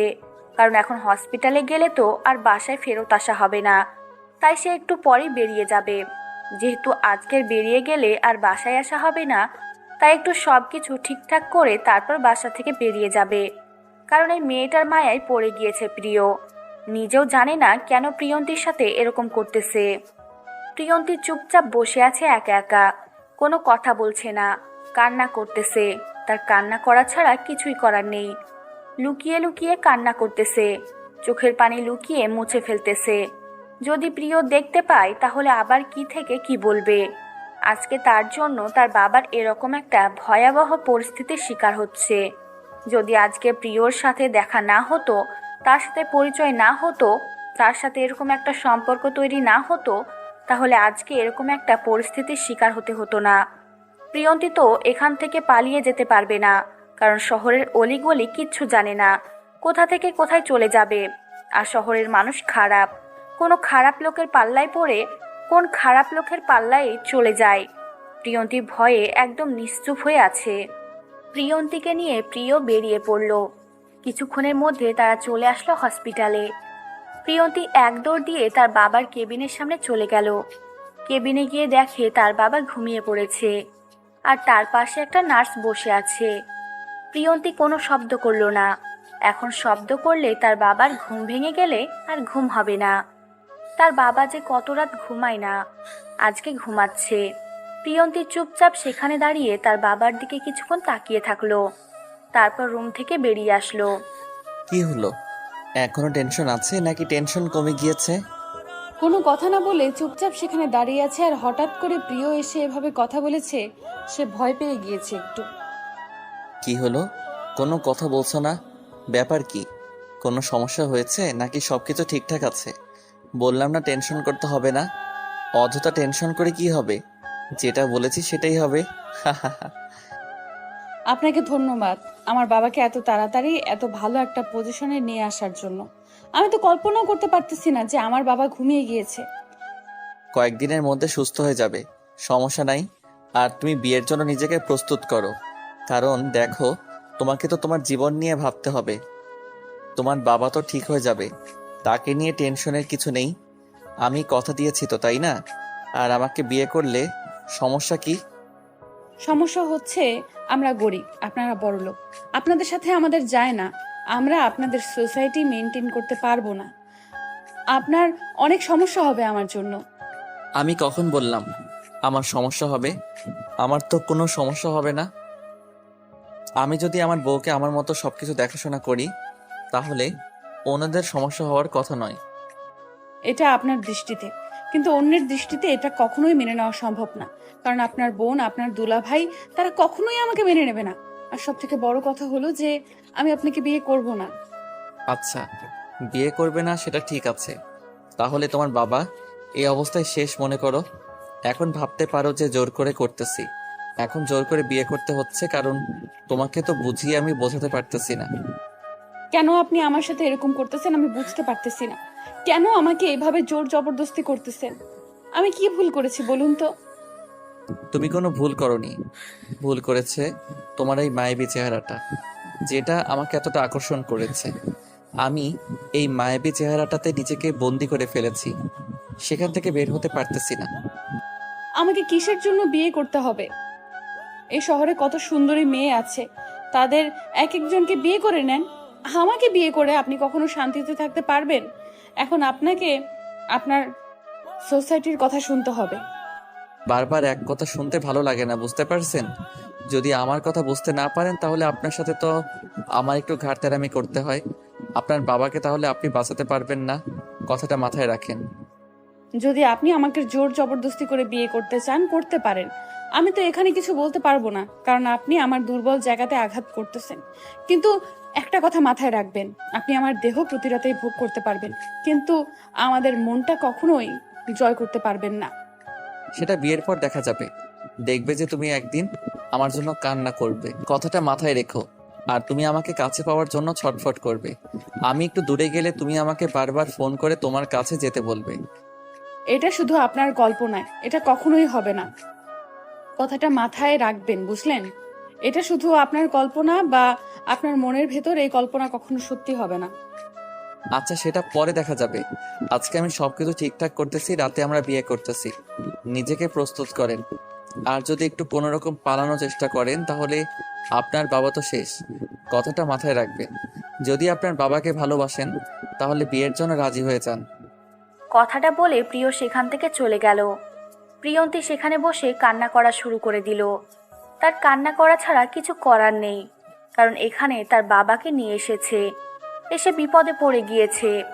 এখন যদি প্রিয়র কথা না শুনে, তাহলে প্রিয় যেটা খুশি সেটাই করবে প্রিয়ন্তীর সাথে। তাই প্রিয়ন্তী এক প্রকার বাধ্য হয়ে সব কিছু নিজের উপর মানিয়ে নেওয়ার চেষ্টা করলো। কত অত্যাচার, কত কষ্ট হয় হোক, তার হবে। তার বাবার উপর যেন কোনো ক্ষতি না হয়।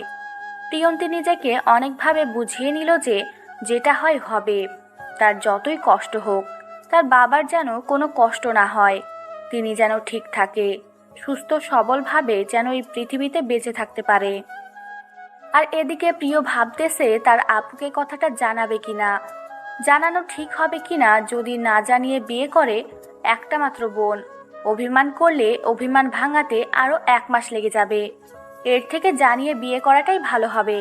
তখন পরিবারের একটা সম্মতি থাকবে। আর তার আপু তাকে বিয়ে দেওয়ার কথা চিন্তা ভাবনা করতেছে। তার মানে এখন যদি তার আপুকে বলে দেয় বিয়ে করবে, তাহলে নিশ্চয়ই তার আপুর মেনে নিবে, কারণ তার আপু তাকে অনেক ভালোবাসে। দুলাভাই তো তাকে অসম্ভব পরিমাণ বিশ্বাস করে। তার মানে তাদেরকে বলা উচিত হবে। তাদের বিশ্বাসের এরকম মর্যাদা দেওয়া ঠিক হবে না। না বলে বিয়ে করলে সবাই তার উপর মন খারাপ করে বসবে। যদিও মুখের ওপর কিছু বলতে পারবে না, কিন্তু মনের ভিতর আঘাত লেগে যাবে তাদের। হ্যালো আপু, একটা কথা বলবো। কথাটা কিভাবে নিবি বুঝতে পারতেছি না, বাট কথাটা একটু বোঝার চেষ্টা করবি। তুই বাসায় থেকে আমাকে ফোন দিচ্ছিস, ব্যাপার কি? দেখা করে কথাটা বল। আমি তো বাসার ভেতরে আছি, আর তুই কি এমন কথা বলবি যে ফোন করে বলতেছিস বাসায় থেকে? আমি বাসায় নেই, আমি হসপিটালে চলে এসেছি মেয়েটাকে নিয়ে।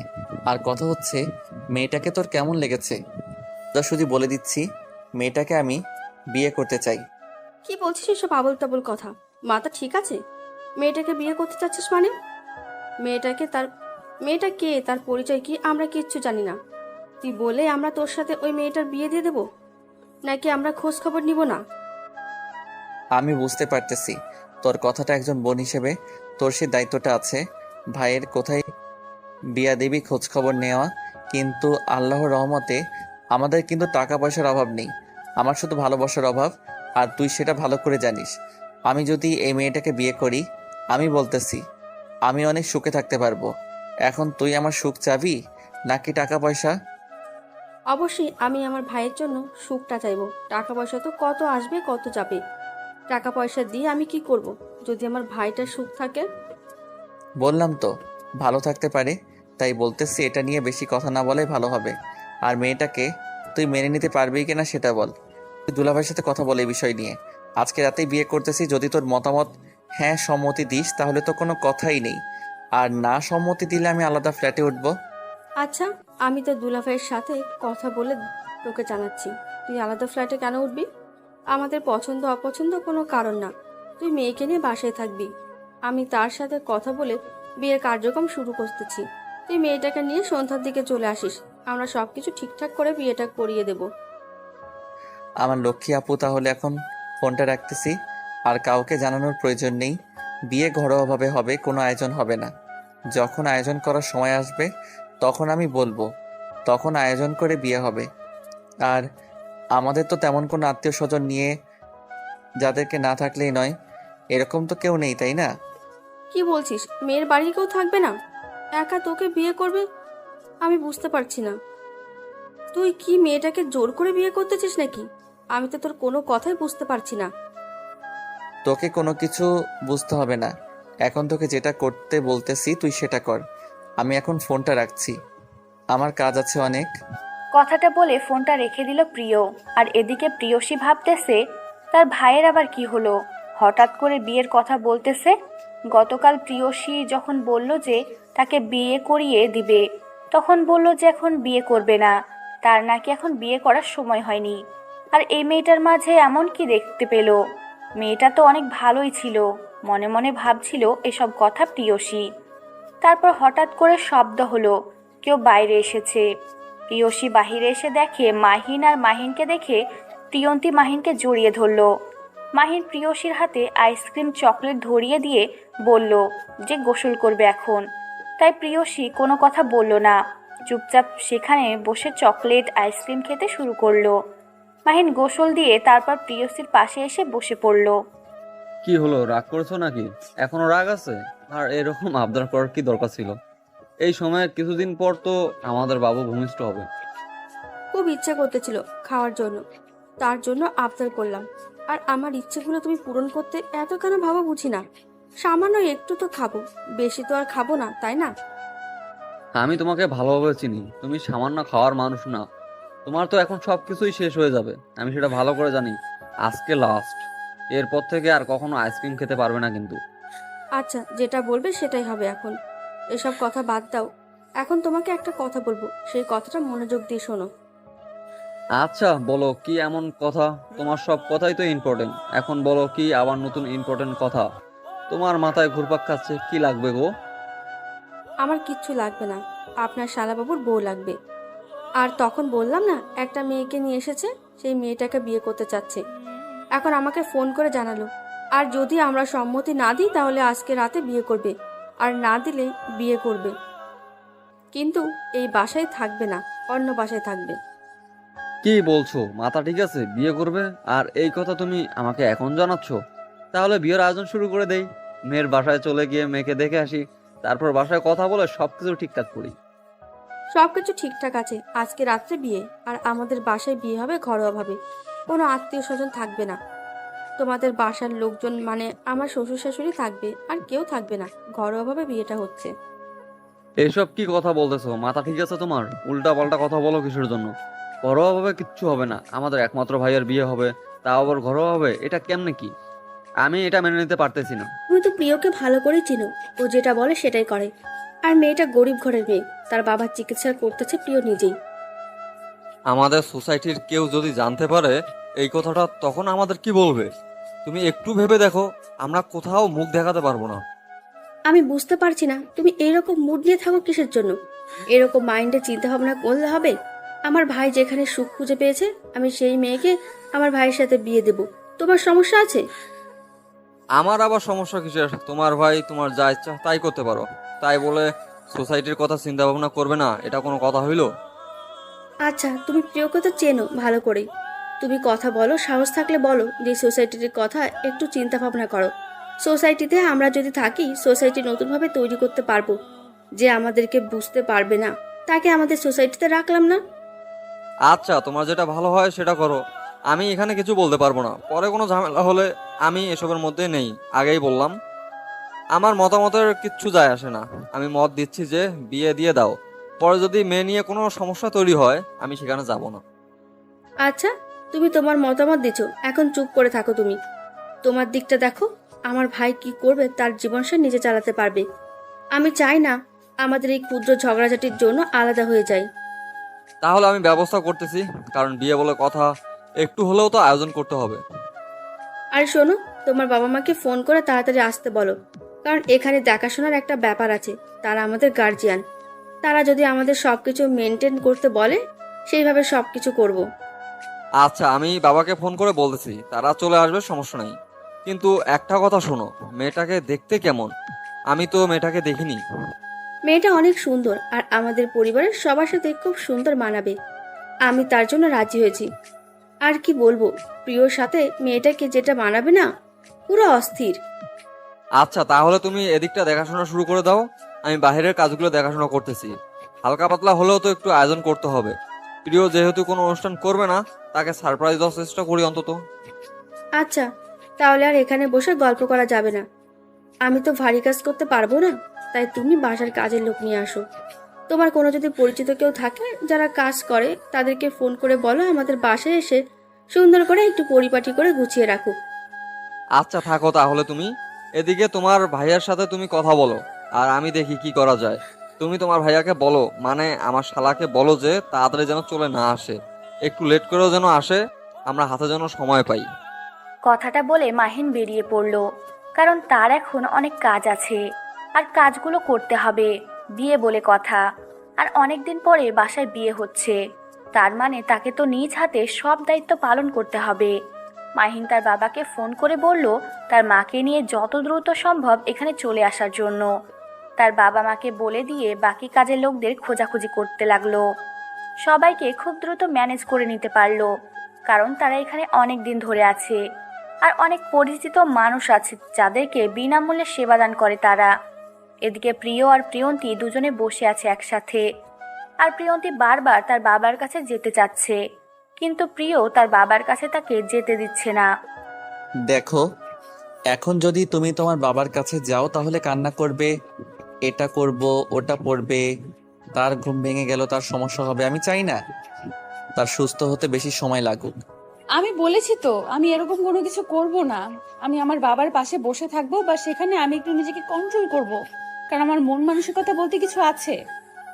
আমি তোমাকে ভালো করে চিনি না, তুই সেখানে গেলে উল্টাপাল্টা কিছু একটা করবে, তাই চুপচাপ এখানে বসে আছো, বসে থাকো। তার মানে আপনি চাচ্ছেন না আমি আমার বাবার কাছে যাই? আপনি কি ভাবছেন আমি আপনার সাথে থাকবো, তাই না?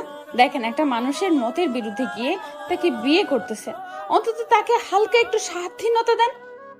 আচ্ছা যাও, কিন্তু কোনো ধরনের শব্দ করার চেষ্টা করবে না, সেটা তোমার বাবার ভালোর জন্যই বলতেছি, আমার ভালোর জন্য না। তুমি যদি বোকার মতো শব্দ করো আর তার যদি কোনো ক্ষতি হয়, আমাকে কোনো দোষারোপ করতে পারবে না। অন্তত তাকে হালকা একটু স্বাধীনতা দেন, আমি সেটার দায়ভার নিজে নিব। আপনাকে আমি কোনো দোষারোপ করব না। এখন অন্তত আমাকে যেতে দেন, আমার অনেক কাজ আছে, নিজেকে মেন্টালি ঠিক করতে হবে। আপনি তো জোর জবরদস্তি করে সবকিছু করতেছেন। কথাটা বলে প্রিয়ন্তী সেখান থেকে চলে গেল। আর এদিকে প্রিয় মনে মনে ভাবতেছে এটা কি ঠিক হচ্ছে। আবার প্রিয় মনে মনে ভাবতে লাগলো এটাই ঠিক হচ্ছে, কারণ কয়েকদিন পর তার বাবা এই পৃথিবী থেকে চলে যাবে। তখন মেয়েটাকে দেখবে কে?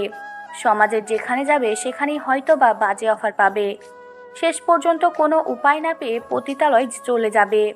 আর প্রিয় এটা কখনো মেনে নিতে পারবে না। একটা মেয়েকে যদি সমাজে মানুষ কেউ ভালো থাকতে না দেয়, তখন সে আত্মহত্যা করবে। নয়তো নিজের জীবিকা নির্বাহ করার জন্য সব থেকে জঘন্যতম কাজ বেছে নেয়। প্রিয় নিজেকে বোঝানোর চেষ্টা করতেছে, কিন্তু সে বুঝতে পারতেছে না কেন এরকম বলতেছে। মেয়েটা ভালো আছে, তার সাথে ভালোভাবে সময় পার করার মতো একটা মন মানসিকতা তৈরি হয়ে গেছে প্রিয় মনে। কিন্তু প্রিয় একটা কথা বুঝতে পারতেছে না, কেন সে মেয়েটাকে বিয়ে করতেছে। একবার ভাবতেছে মেয়েটা যদি কোনো কিছু করে তার পার্সোনাল ব্যাপার, এভাবে জোর করে তো একটা মেয়ের বিরুদ্ধে গিয়ে বিয়ে করা ঠিক হবে না। প্রিয় এখন কি করবে বুঝতে পারতেছে না। শেষ পর্যন্ত সে ঠিক করলো বিয়ে করতেই তো হবে। তাহলে এই মেয়েটাকে করলে সমস্যা কি? তাহলে মেয়েটা একটা নষ্ট সমাজে যাওয়া থেকে বেঁচে গেল, আর তার গল্প করা বা জীবনসঙ্গীও একটা হয়ে গেল।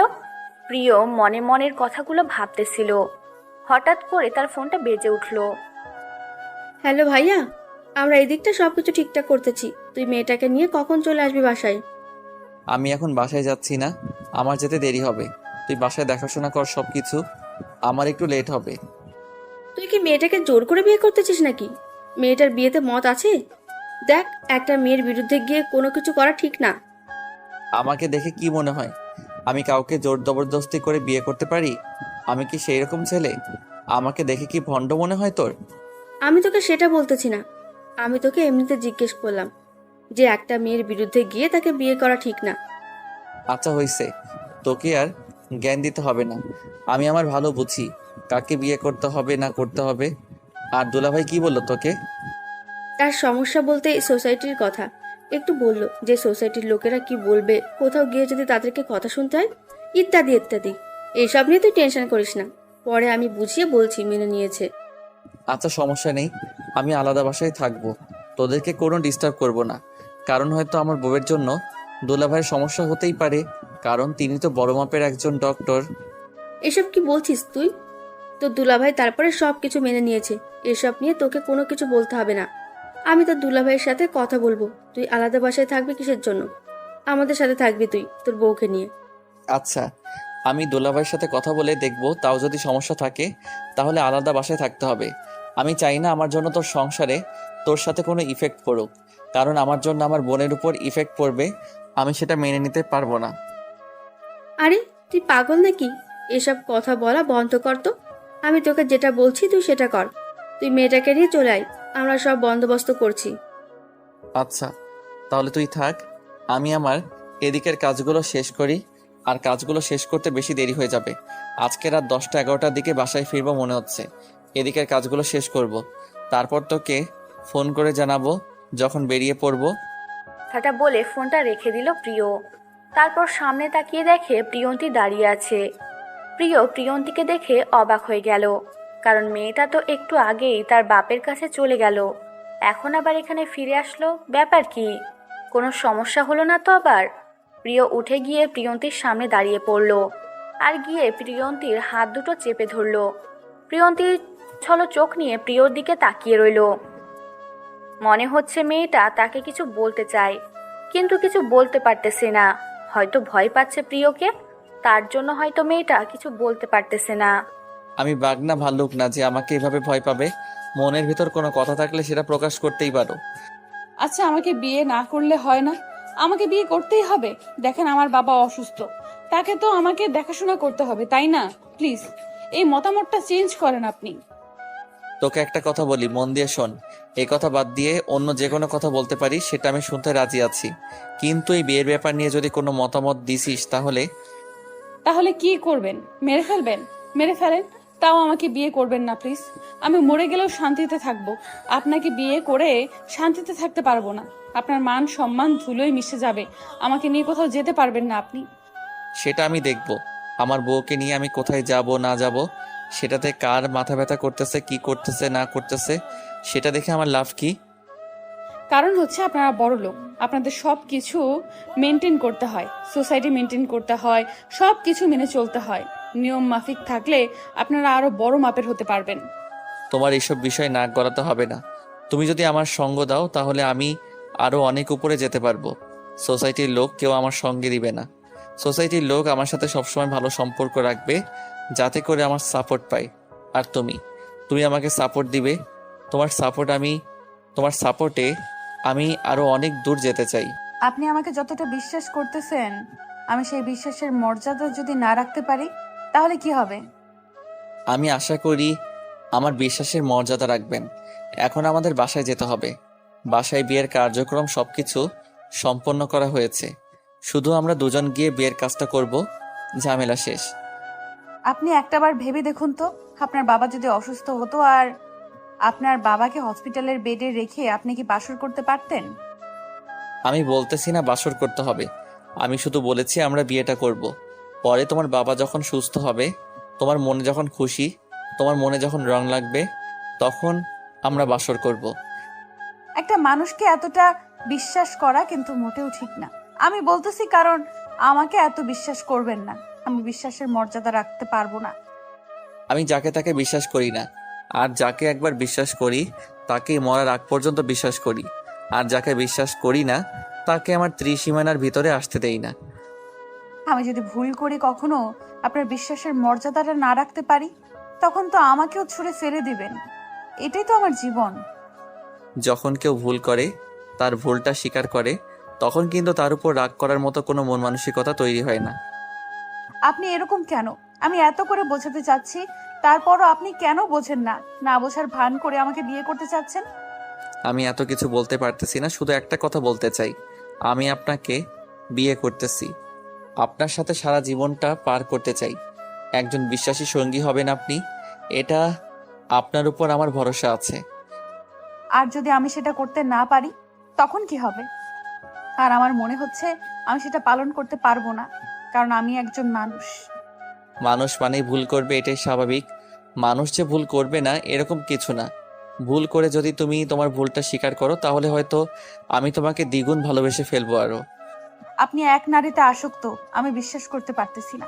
কারণ আপনার প্রতিটা রাতে আলাদা নারীর সঙ্গ দরকার, আর আপনি সেই এক নারীতে কিভাবে আসক্ত হতে পারেন? সব সময় তো আর বিভিন্ন নারীর আসক্ত হয়ে লাভ নেই। কোনো একটা সময় আসে যখন একটা নারীতে আসক্ত হতে হয়, আর পৃথিবীর সব নারীকে মনে হয় তুচ্ছ। সত্যি কথা বলতে আপনি আসলে একটা পাগল।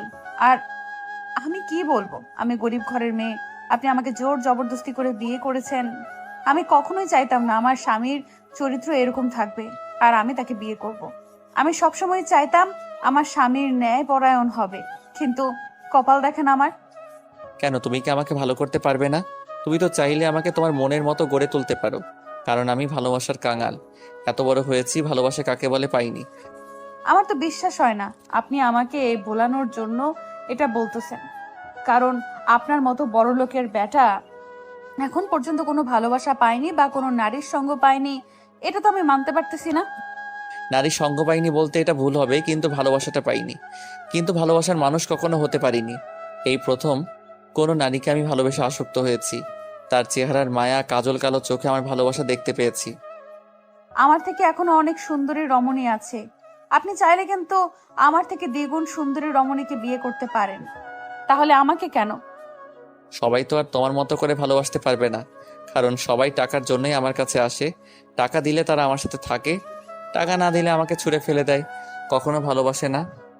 আমি ভালো করে বুঝতে পারতেছি, আমি ভালো করে বুঝতে পেরেছি যে আমি আপনার সাথে যত তর্ক করি না কেন, আপনি ততই যুক্তি দেখিয়ে আমাকে থামিয়ে রাখবেন, তাই আমি চুপ হয়ে যাচ্ছি।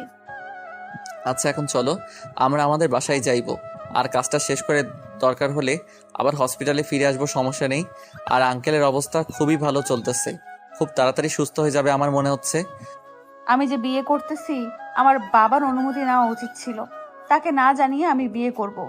তিনি সুস্থ হয়ে শুনলে তখন কি মনে করবে? যখন সুস্থ হবে তখন আমরা আনুষ্ঠানিকভাবে বিয়ে করব। তার মন তখন আরো খুশিতে ভরে যাবে যে তার মেয়ে এত ভালো একটা ফ্যামিলিতে জীবনযাপন করবে, কারণ বাবা মা চায় যাতে করে মেয়ে বা ছেলে দুজনেই ভালো মতো থাকতে পারে সারা জীবন।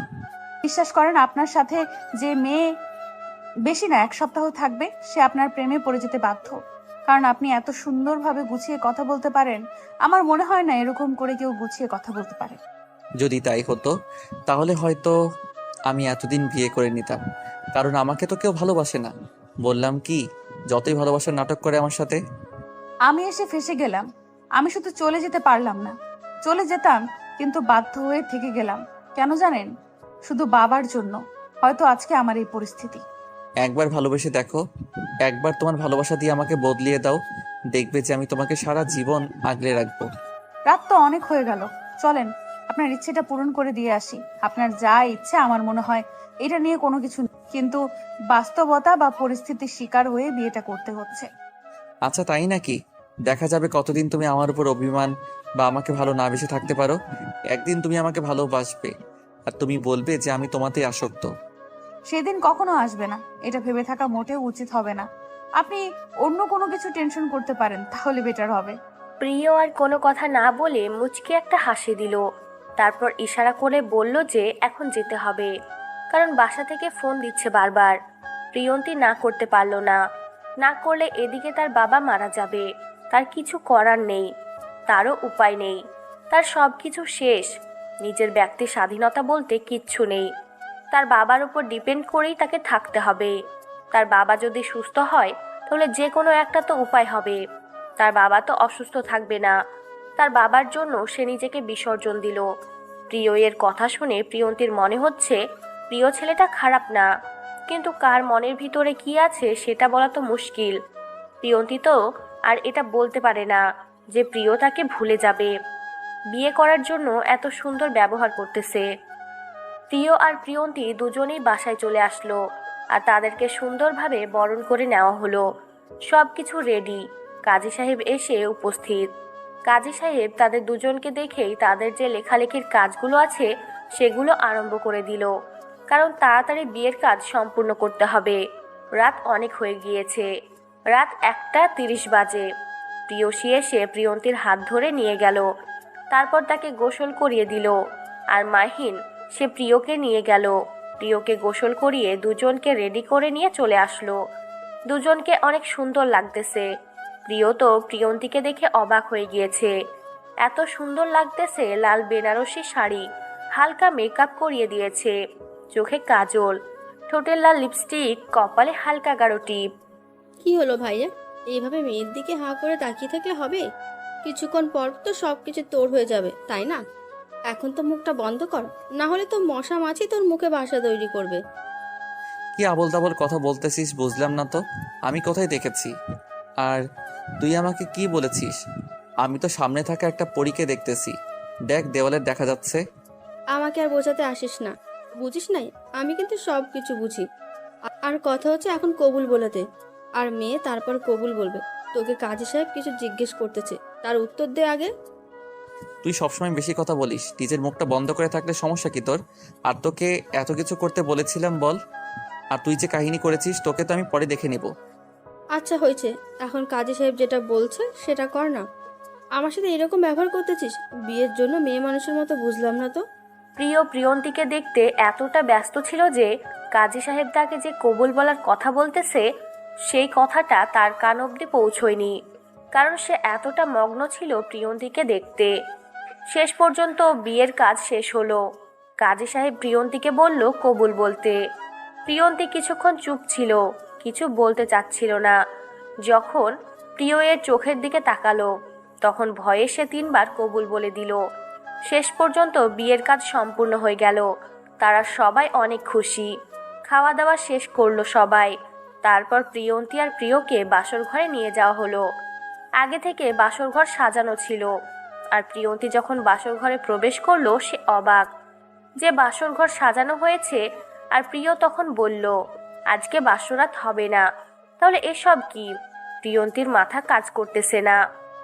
আমাকে বলেছেন এসব কিছু হবে না, আগে থেকে সবকিছু প্ল্যান করে রেখে আমাকে ভুলিয়ে ভালিয়ে এখানে নিয়ে আসতেন, আর এখন এসব কি? আমি এ সম্পর্কে কোনো কিছু জানি না, হঠাৎ করে মনে হয় দুলাভাই আর আপা এসব করেছে। আমি সত্যি এসব সম্পর্কে কিচ্ছু জানি না, বিশ্বাস করেন। আপনি আমাকে সব সময় মিথ্যা কথা বলেন, আমি আপনাকে বিশ্বাস করতে চাই না, আর কখনো বিশ্বাস করব না আপনাকে, কারণ আপনার একটা কথারও মূল্য নেই। আপনি যেসব কথা বলেন সব কথাই মূল্যহীন। আমি তো বলতেছি যে আমি এসব সম্পর্কে জানি না, তুমি যেহেতু বলছো আমি সব জানি, তাহলে আমি ভুল স্বীকার করতেছি। এখন তুমি যেখানে যাবে আজকে আমি সেখানেই যাব, কিন্তু এখন হসপিটালে যাব না, কালে হসপিটালে যাব। আজকে অন্তত তুমি আমাকে সময়টা দাও। আচ্ছা, আপনি যেহেতু স্বামী আমার, এখন আপনার তো ইচ্ছে আছে বউকে আদর করা। আচ্ছা, করতে পারেন, আমি আপনাকে কিছু বলেছি না। আমি রোবট। আপনি আমাকে যেভাবে ব্যবহার করবেন আমি সেভাবেই ব্যবহৃত হব। এখানে এভাবে কথা বলার কি আছে? আমি বলেছি আমি তো এসব সম্পর্কে কিছুই জানি না। আপনাকে বলেছি বিয়ে করব। আপু হয়তো শখের বশে এসব করেছে, তার ভাইয়ের বিয়ে। আপু তা জানে না তোমার মনের ভেতরে এসব। আর আমি তোমাকে কথা দিয়েছি আজকে বাসর হবে না, আপুকে তো বলা সম্ভব না। আমি দুঃখিত, আমার ভুল হয়ে গেছে আপনাকে এইভাবে বলা। এখন বলেন কি করতে হবে আমাকে, কারণ এখন তো এখানে কিছু করার নেই। আপনি যেটা বলবেন আমাকে তো সেটাই করতে হবে। এখন তো বাইরে যেতে পারবো না, তাহলে আপু সন্দেহ করবে। এখানেই বসে গল্প করি। আপনার জানা অজানা গল্পগুলো আমাকে বলেন, আমি আমার গল্পগুলো আপনাকে বলি। আমি কি বলবো বুঝতে পারতেছি না, কারণ আমার মাথায় কিচ্ছু ঢুকতেছে না। আমার মাথায় শুধু একটাই টেনশন, আমার বাবা কখন আমাকে আম্মু বলে ডাক। একটা মানুষের কিন্তু সুস্থ হতে সময় লাগে, আর তুমি তো দেখতেছি সব সময় আমাকে ইগনোর করছো। সত্যি আমি তোমায় ভালোবেসে ফেলেছি, আর ভালোবাসাটা কি গ্রহণ করা অপরাধ হয়ে যাবে? বিয়ে তো আমাকে করে নিয়েছেন, এখানে গ্রহণ করা না করা কোনো কথা আসে না। আপনাদের মন যা চায় সেটাই করতে পারেন। দেখো তুমি এরকম কেন করতেছো? আমি তোমাকে এতটা বোঝানোর চেষ্টা করতেছি, বোঝাতে পারতেছি না, নাকি তুমি বুঝেও না বোঝার ভান ধরে আছো বুঝতেছি না। একবার তো আমার সাথে ভালো ব্যবহার করে দেখো।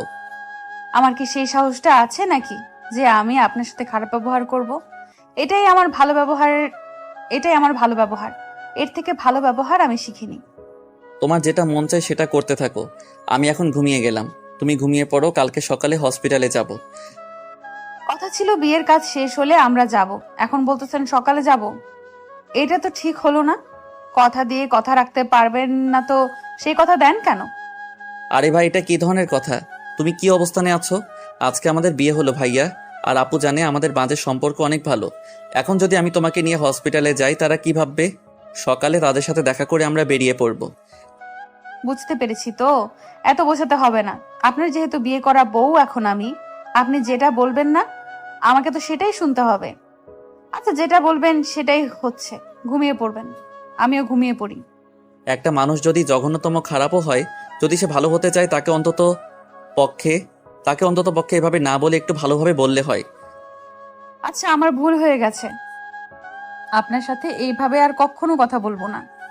আপনি তাহলে ঘুমিয়ে পড়েন, অনেক ক্লান্ত, অনেক দৌড়াদৌড়ি করেছেন। আচ্ছা, তোমার কি মন চাচ্ছে এখন আমাকে খুন করতে?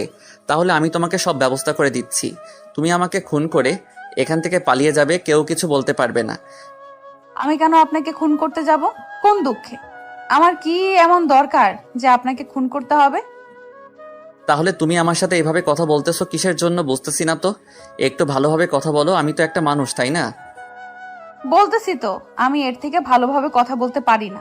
তারপরও আপনি আমাকে এভাবে জোর জবরদস্তি করতেছেন কিসের জন্য? আমি মোটেও বুঝতেছি না তো। আচ্ছা, আমার ভুল হয়েছে। আমি ভাবলাম যে ভালো ব্যবহার করি, তাহলে হয়তো ভাববে যে একটু হলেও আমি ভালো হয়ে গিয়েছি।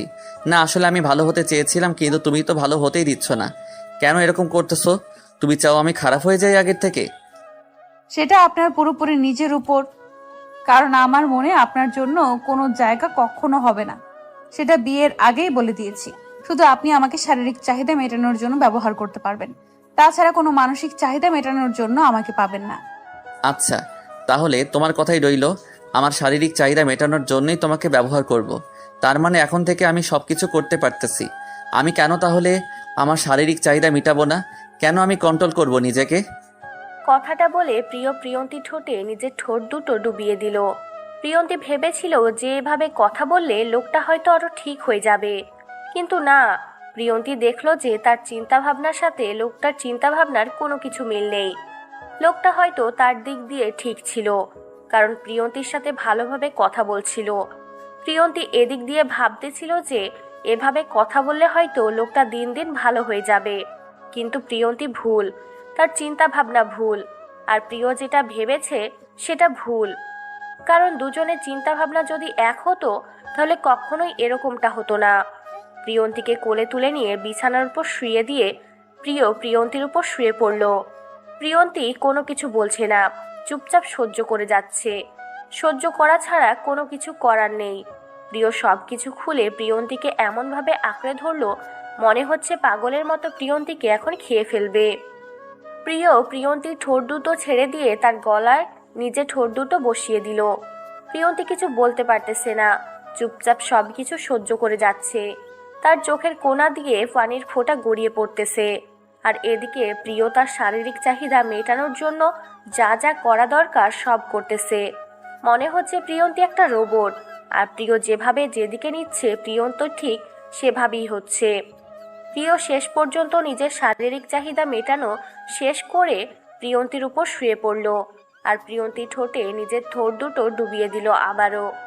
প্রিয়ন্তীর অনেক খারাপ লাগতেছে, তার ব্যথা করতেছে। কামড়ের দাগ স্পষ্টভাবে বোঝা যাচ্ছে কয়েকটা জায়গায়। মনে হচ্ছে যে সে একটা জঙ্গল, পুরো বিশ্রী লাগছে তাকে। এভাবেই প্রতিটা দিন প্রতিটা রাত চলতে লাগলো। প্রিয় এর যখন খুশি তখন প্রিয়ন্তীকে ব্যবহার করতেছে। দেখতে দেখতে প্রায় 1 মাসের মতো চলে গেল। আর এদিকে প্রিয়ন্তীর বাবা এখন মোটামুটি সুস্থ হয়ে উঠেছে। এখন একা একা হাঁটা চলা করতে পারে, সব কিছু করতে পারে। এখন আগের মতো কোনো ব্যথা বা শ্বাসকষ্ট হয় না। প্রিয়ন্তীর বাবা এখনো জানে না যে তার মেয়ে বিয়ে করে ফেলেছে।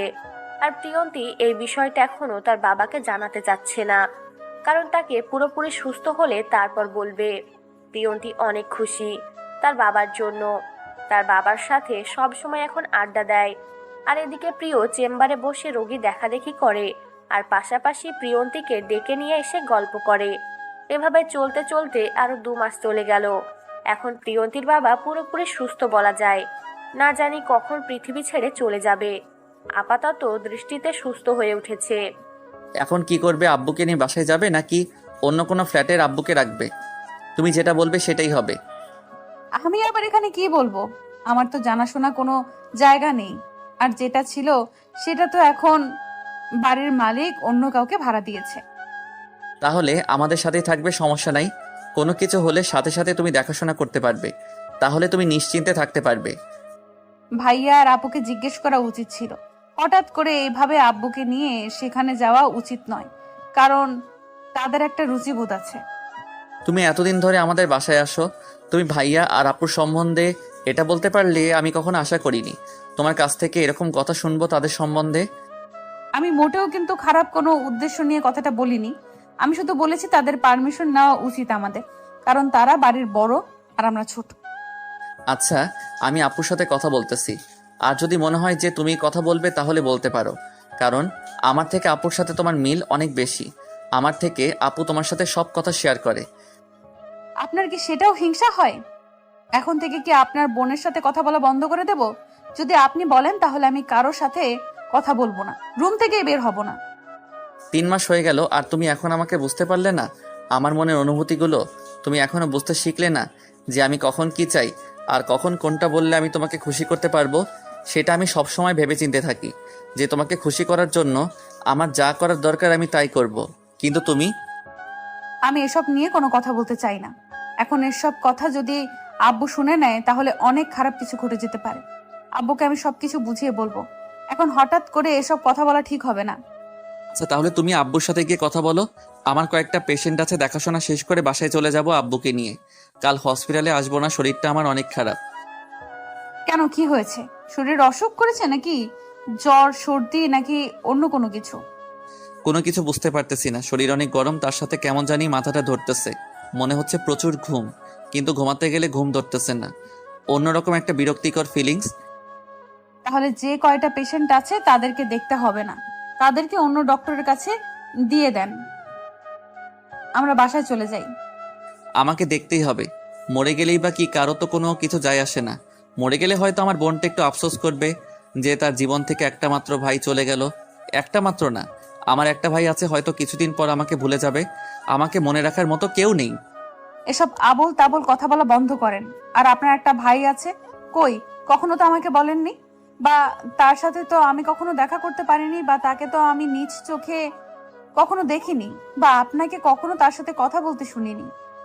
আমার একজন বড় ভাই আছে, আমেরিকায় থাকে। আমাদের সবার বড়, মানে আমার আর আপুর সবার বড়। যে সে সেখানে বিয়ে করেছে, সেখানে সেটেল হয়ে গিয়েছে। সেখানে একটা ছেলে আছে, তার বয়স 5 বছর। কখনো দেশে আছে না? কখনো কি আপনাদের সাথে কথা বলে না, বা আপনাদের সাথে কন্ট্যাক্ট করার চেষ্টা করে না, বা আপনারা কখনো কথা বলার চেষ্টা করেন না? বাদ দাও, তার মতো সে আছে। কখনো যদি আমাদের প্রয়োজন হয় তাহলে হয়তো চলে আসবে, আর যদি প্রয়োজন না হয় সেখান থেকে যাবে। আমি সেটা নিয়ে টেনশন করি না। বাট এখন কয়েকটা পেশেন্ট আছে, দেখা শেষ করি, তুমি বাকি সব কিছু গুছিয়ে নাও। আমি তোমাকে ফোন করলে রেডি থেকো। বলতেছি না, এখন কোনো পেশেন্ট দেখা চলবে না, পেশেন্ট অন্য ডক্টর দেখবে। এখন আমরা বাসায় যাচ্ছি। আর আপনার যেহেতু শরীর খারাপ, কারণ আমি চাই না আপনার নিজের কোনো ক্ষতি হোক। ক্ষতি হলেই কি, তোমার তো অনেক ভালো, তখন তুমি অনেক অত্যাচারের হাত থেকে বেঁচে যাবে, অনেক কিছু থেকে মুক্তি পাবে। দেখা যাবে যে আমার মুখটা তোমাকে আর দেখতে হবে না, আমার মতো বিরক্তকর একটা মানুষের সাথে তোমাকে থাকতে হবে না। আপনি আমার সাথে এরকম করতেছেন কিসের জন্য বুঝতে পারতেছি না। আপনি এরকম ডক্টর হয়ে নিজেই নিজের শরীরের প্রতি যত্ন করতেছেন না, সেটা মোটেও ঠিক না। আপনাকে এখন বাসায় যেতে হবে বলেছি, বাসায় চলেন। প্রিয়ন্তীর রিয়াকশন দেখে প্রিয় আর কোনো কথা বলার সাহস পেল না, চুপচাপ প্রিয়ন্তীর কথা মেনে নিল। তারপর প্রিয়ন্তী, প্রিয় আর প্রিয়ন্তীর বাবা তিনজনে মিলে বাসার উদ্দেশ্যে রওনা দিল। বাসায় পৌঁছাতে বেশিক্ষণ সময় লাগলো না, খুব তাড়াতাড়ি বাসায় গিয়ে পৌঁছে গেল। কারণ খুব দ্রুত ড্রাইভ করেছে প্রিয়। তার শরীর খারাপ, তার শরীর খারাপ, ভালো লাগছে না। আর রাস্তাটাও ফাঁকা ছিল অনেক। বাসায় এসে প্রিয় তার শ্বশুর মশাইকে নিয়ে বাসার ভিতরে প্রবেশ করালো। তাকে একটা রুম দেখিয়ে দিল। আর প্রিয়ন্তী সে রুমটায় ঠিকঠাক করে দিয়ে তার বাবাকে সেখানে শুয়ে থাকতে বলে কিছু খাবার এনে দিল। আর প্রিয় তার রুমে গিয়ে বিছানায় শুয়ে পড়ল। বিছানায় শুয়ে পড়তে তার এমন জ্বর শুরু হলো যেটা ভাবার বাইরে। জ্বরের জন্য প্রিয় কাঁপাকাঁপি করতে লাগলো। তার মুখ দিয়ে শব্দ হচ্ছে। এত পরিমাণ জ্বর তার শরীরে হঠাৎ করে। প্রিয়ন্তী তার বাবার প্রয়োজনীয় জিনিসগুলো হাতের কাছে দিয়ে উপরে আসলো, কারণ প্রিয় শরীরটাকে খারাপ হসপিটালে বলেছিল। আর এখন এসে শুধু তার বাবাকে রুম দেখিয়ে দিয়ে চলে গেল, কোনো খোঁজ খবর নাই। অন্য সময় হলে তো বারবার তার আশেপাশে ঘোরাঘুরি করে, কিন্তু আজকে কোথায় গেল? তাই রুমে দেখার জন্য রুমে আসলো। আর রুমে এসে যেটা দেখতে পেল তার জন্য মোটেও প্রস্তুত ছিল না। দেখলো যে প্রিয় কম্বল গায়ে দিয়ে কাঁপাকাঁপি করতেছে। প্রিয়ন্তী তাড়াতাড়ি কাছে গিয়ে কপালে হাত দিয়ে দেখে প্রচন্ড জ্বর। জ্বরের কারণে শরীরের তাপমাত্রা এতটা বেড়ে গিয়েছে বলার বাইরে। প্রিয়ন্তী তাড়াতাড়ি প্রিয়সীকে ডেকে নিয়ে আসলো। প্রিয়সী তাড়াতাড়ি হসপিটালে ফোন করলো, তার স্বামীকে আর প্রিয়র সম্পর্কে সবকিছু বলল। তাড়াতাড়ি যেন ওষুধ আর কি কি পরীক্ষা করা লাগে সবকিছু নিয়ে বাসায় চলে আসে তাড়াতাড়ি। 7 দিন পর আজকে প্রিয় সুস্থ হয়ে বিছানা ছেড়ে উঠে দাঁড়াতে পেরেছে। আর সেটা দেখে প্রিয়ন্তী অনেক খুশি। যাই হোক, শেষ পর্যন্ত মানুষটা তাহলে সুস্থ হওয়ার পথে চলে আসলো। এই 7 দিন যে কিভাবে ছিল সে নিজেও জানে না, বেঁচে আছে নাকি মরে গিয়েছে। প্রিয়ন্তীর কাঁধে ভর করে প্রিয় চলাচল করতেছে। প্রিয়, এখন কেমন লাগতেছে? নিজেকে সুস্থ লাগতেছে নাকি এখনো মাথা ধরে বা শরীর অসুস্থ? এখন ঠিক আছি, পুরোপুরি সুস্থ বলা চলে। বাট তুমি যে আমার জন্য এত কষ্ট করলে তার জন্য ধন্যবাদ। যে আমি কিভাবে দেব বুঝতে পারতেছি না। ধন্যবাদ দিতে হবে না, এটা আমার দায়িত্ব আর কর্তব্য ছিল, যার কারণে আমাকে এটা পালন করতেই হয়েছে। হয়তো তুমি আমার উপর বিরক্ত হয়ে গিয়েছো এই 7 দিনে, আমি ভালো করে বুঝতে পারতেছি আসলে জীবনসঙ্গী মানে কি জিনিস। আমি যদি মরে যেতাম হয়তো ভালোই হতো তাহলে। দেখেন, এত কষ্ট করে আপনাকে আমি সুস্থ করতে পারলাম, আর আপনাকে সুস্থ করার পর আমি এইরকম কথা শুনবো আমি কল্পনাও করিনি। আপনি আমাকে ধন্যবাদ দিতে না পারেন সেটা বুঝলাম, বাট এইরকম কথা থেকে তো অন্তত বিরত থাকতে পারেন, তাই না? আচ্ছা, আর কখনো বলবো না এরকম কথা। আমার ভুল হয়েছে, আমাকে ক্ষমা করে দাও। এখন একটু চলো বাইরে একটু ঘোরাঘুরি করে আসবো। মাত্র সুস্থ হলেন, এখনো বাহিরের আবহাওয়া গেলে আবার অসুস্থ হয়ে যেতে পারেন। 2 দিন রুমের ভেতরে থাকেন, পরে বাইরে যাওয়া যাবে, অনেক সময় থাকবে, তাই না? এখন আবার অসুস্থ হলে আবার 7 দিন। কেন বিরক্ত হচ্ছে নাকি? আমার অসুস্থতা তোমাকে কি বিরক্ত বোধ করায়? আমার অসুখ হলে তুমি কি অনেক জ্বালাতনে পড়ে যাও? সেরকম কোনো কিছু না, ভয় হয় আর খুব খারাপ লাগে, তাই বলতেছি। এখন এসব আবদার না করে এখন বাসায় চলাচল করেন, 2 দিন পর বাইরে যাওয়া যাবে। ও আচ্ছা, তাহলে তোমার কথাই রইলো। আর তোমার বাবার খবর কি? এখন কি পুরোপুরি সুস্থ নাকি এখনো কোনো ওষুধ বা ট্রিটমেন্ট করতে হয়?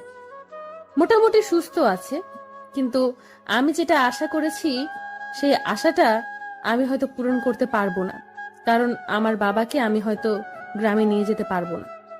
কেন? তুমি চাইলেই গ্রামে চলে যেতে পারো, সমস্যা নাই। আমি তোমাকে অনুমতি দিচ্ছি, কারণ তোমার যা ইচ্ছা আছে তুমি পূরণ করতেই পারো। আমি সেখানে দেয়াল হয়ে মাঝপথে দাঁড়িয়ে থাকবো না। আমার যেতে ইচ্ছে করে না। কোনো এক অজানা মায়ার বাঁধনে বেঁধে গিয়েছি। ভালো লাগে এখানে থাকতে। তার কারণে হয়তো আমি যেতে পারছি না। তুমি চাইলে কিন্তু যেতে পারো, আমি কিছু বলবো না। আমি ঠিকঠাক আছি, আমার কোনো কিছু হবে না। 7 দিন যেহেতু পার হয়ে গিয়েছে, এখন সুস্থ হয়ে যাব।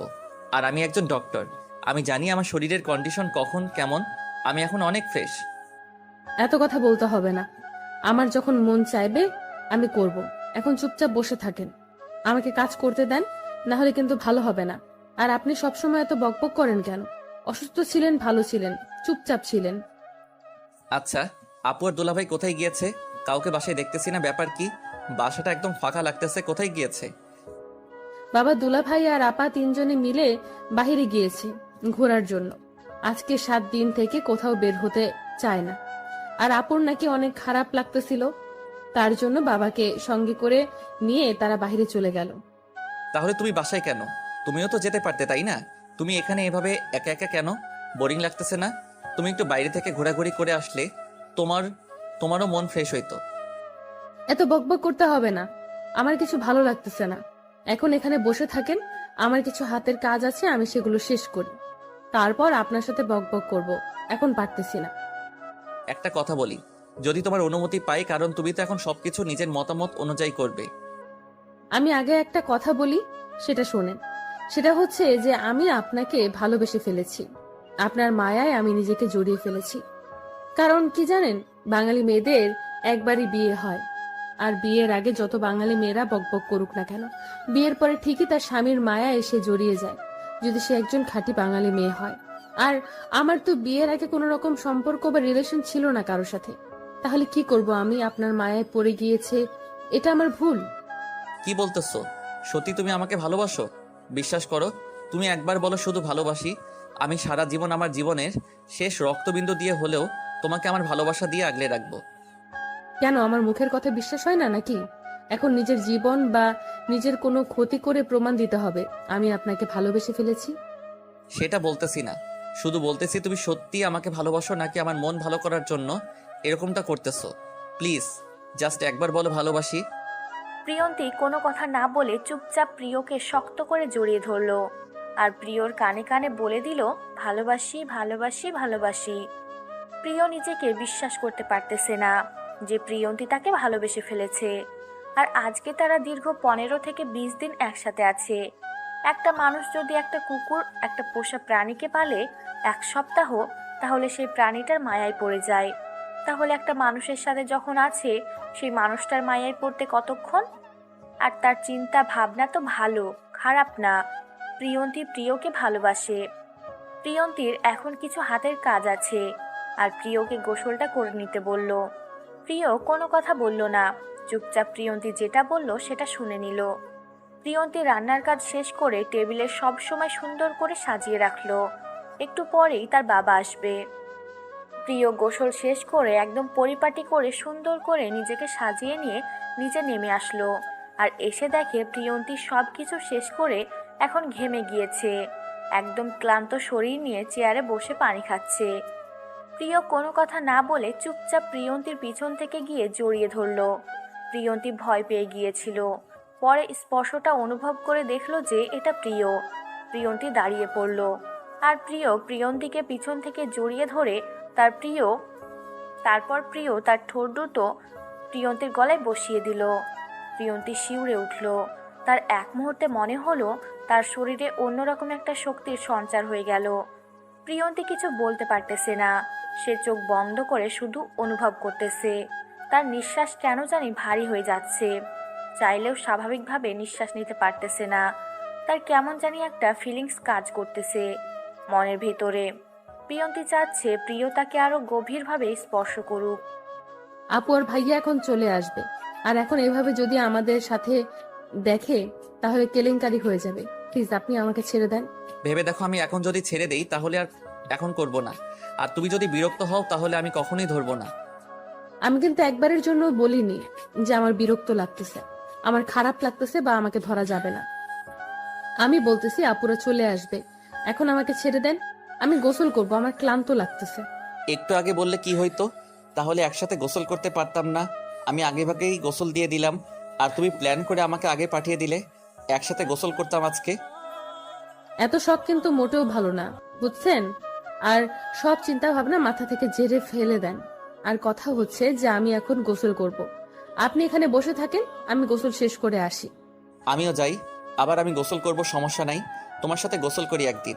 তুমি তো আমাকে সবসময় ধরে ধরে রাখবে। আমার ছোঁয়াতে একটু অন্তত নিজেকে আমার কাছে বিলিয়ে দাও। আমিও তোমাকে ভালোবাসা দিয়ে ভরিয়ে দেই।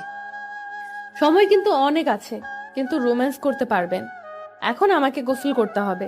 এখন আপনি আবার গোসল করবেন, আবার জ্বর আসবে, আবার 1 সপ্তাহ। আমি পারবো না, আপনি থাকেন, আমি গোসল শেষ করে আসি। তুমি কি পারবে না? আমার সর্দি জ্বর আসলে তো ভালো, তোমার আদর পাবো ভালো নাকি বলো? তুমি যখন আমার সাথে রাগ করে কথা বলো না, তোমাকে সেই লাগে। আপনার তো ভালো লাগবে, কিন্তু আমার তো ভালো লাগে না, আমার খারাপ লাগে। তাই আপনাকে এখন আমার কথা শুনতে হবে। বেশি বাহানা করবেন না ছোট বাচ্চাদের মতো, কোনো কাহিনী করবেন না। এখন যেমন আছেন তেমনই বসে থাকেন, আমি গোসল করে আসি। বললাম যে কথাটা একটু ভেবে দেখলে হইতো না? যদি কথাটা ভেবে দেখলে হয় তাহলে অনেক ভালো হতো। আমি যেটা মনে করি, একটু ভাবো, কথাটা তোমার জন্য উপকার হবে। আমার এরকম উপকার হওয়ার থেকে না হওয়াই ভালো। যে উপকারের ক্ষতি বেশি, সেই উপকার না হওয়াই বেটার মনে করি আমি। আপনি এখানে চুপচাপ বসে থাকেন, আপুরা আসলে আপনি তাদের সাথে গল্প করেন, আমি যাব আর আসবো। কথাটা বলে প্রিয়ন্তী চলে গেল। প্রিয় প্রিয়ন্তীর হাত ধরে রাখলো কিছুক্ষণ, কিন্তু প্রিয়ন্তী যখন রাগ দেখালো তখন প্রিয় হাত ছেড়ে দিতে বাধ্য হলো। প্রিয়ন্তী গোসল করতে লাগলো, আর এদিকে প্রিয়সী আর মাহিন সাথে প্রিয়ের শ্বশুর আব্বা যান সবাই একসাথে চলে আসলো। কিছু শপিং করেছে, তারা ঘোরাঘুরি করেছে। এসব নিয়ে গল্প করতে লাগলো প্রিয়সী। প্রিয়র অসুস্থ হওয়ার গল্প শুনতে লাগলো, আর প্রিয়ের একটু সুস্থতা দেখে সবাই অনেক খুশি হলো। প্রিয় বাহিরে এসে বসে আছে, সবাই তার ভালো মন্দ জিজ্ঞাসা করলো, কথা বলল। তারপর প্রিয়ন্তী গোসল শেষ করে নিচে এসে দেখে সবাই খাবার টেবিলে তার জন্য অপেক্ষা করতেছে। প্রিয়ন্তী এসে বসে পড়ল প্রিয়ের পাশে। সবাই খাওয়া দাওয়া শুরু করলো। খাওয়া দাওয়া শেষ করে প্রিয়ন্তী উঠে সব কাজ করা শুরু করলো, কারণ প্রিয়সী অনেক অসুস্থ, প্রেগনেন্ট, আর এখন এই অবস্থায় তাকে কাজ করতে দেওয়া যাবে না। তার জন্য পুরো কাজ এখন প্রিয়ন্তীকে করতে হয়। বিকেল গড়িয়ে সন্ধ্যা হয়ে আসলো, সবাই যে যার রুমে গেল। প্রিয় যেহেতু অসুস্থ, তাই তাকে আগেই রুমের ভিতর নিয়ে গিয়েছে প্রিয়ন্তী। বিছানায় শুয়ে পড়ল প্রিয়ন্তী প্রিয়ের গায়ের কাঁথা এলিয়ে দিল। প্রিয়ন্তী রুম থেকে বেরিয়ে তার বাবার সাথে কিছুক্ষণ গল্প করলো। তার বাবার কিছু লাগবে কিনা জিজ্ঞেস করলো। তার বাবার সাথে খুনসুটি কিছুক্ষণ আড্ডা দিল। তারপর যে যার রুমে চলে গেল। রাত্রে কেউ ডিনার করবে না আজকে, কারণ তাদের নাকি কারো ডিনার করার ইচ্ছে করতেছে না।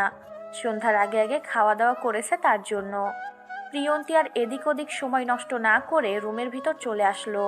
তার শরীরটা কেমন যেন করতেছে, অনেক দিন থেকে ঘুমায় না তো, আজকে রাত্রে ঘুমাবে।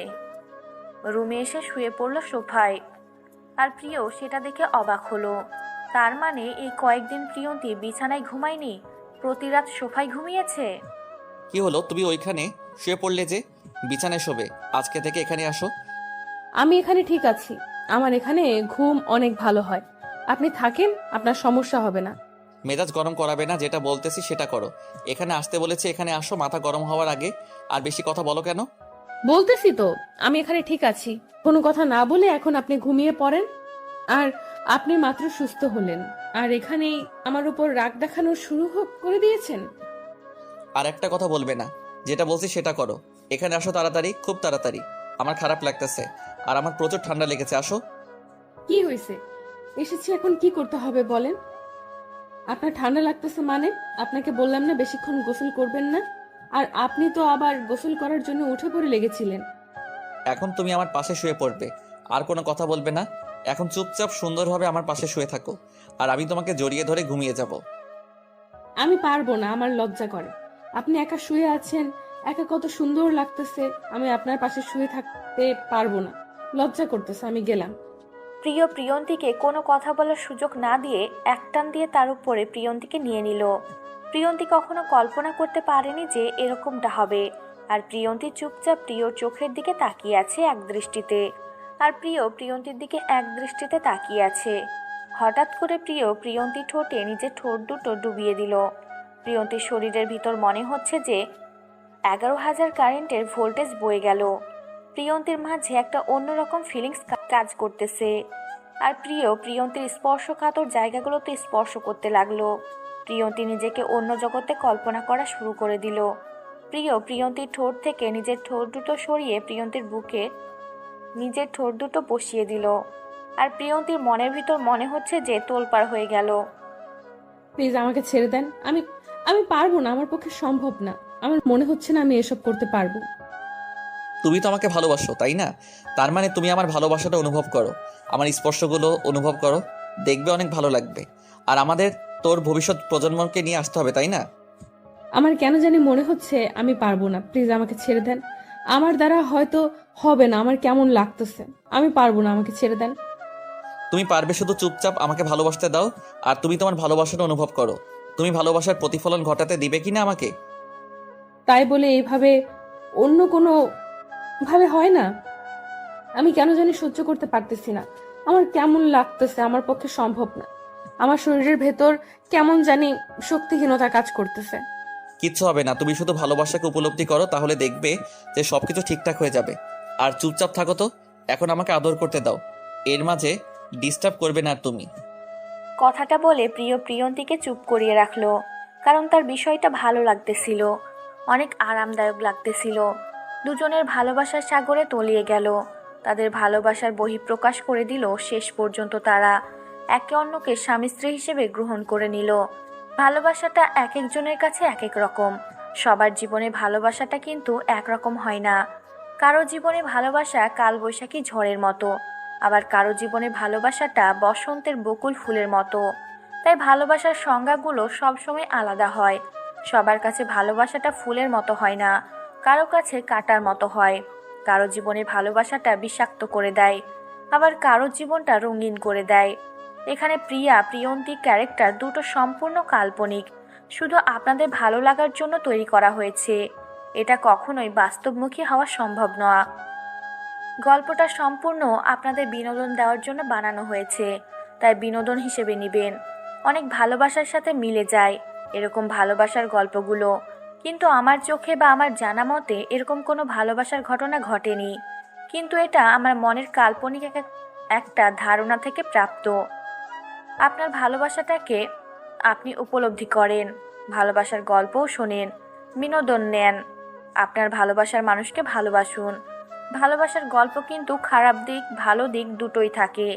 আপনি খারাপ দিকটাকে বর্জন করে ভালো দিকটাকে গ্রহণ করুন। আমরা এখান থেকে বিদায় নিচ্ছি। ভালো থাকবেন, সুস্থ থাকবেন। আর গল্পটা কেমন আছে কমেন্ট বক্সে জানিয়ে দেবেন।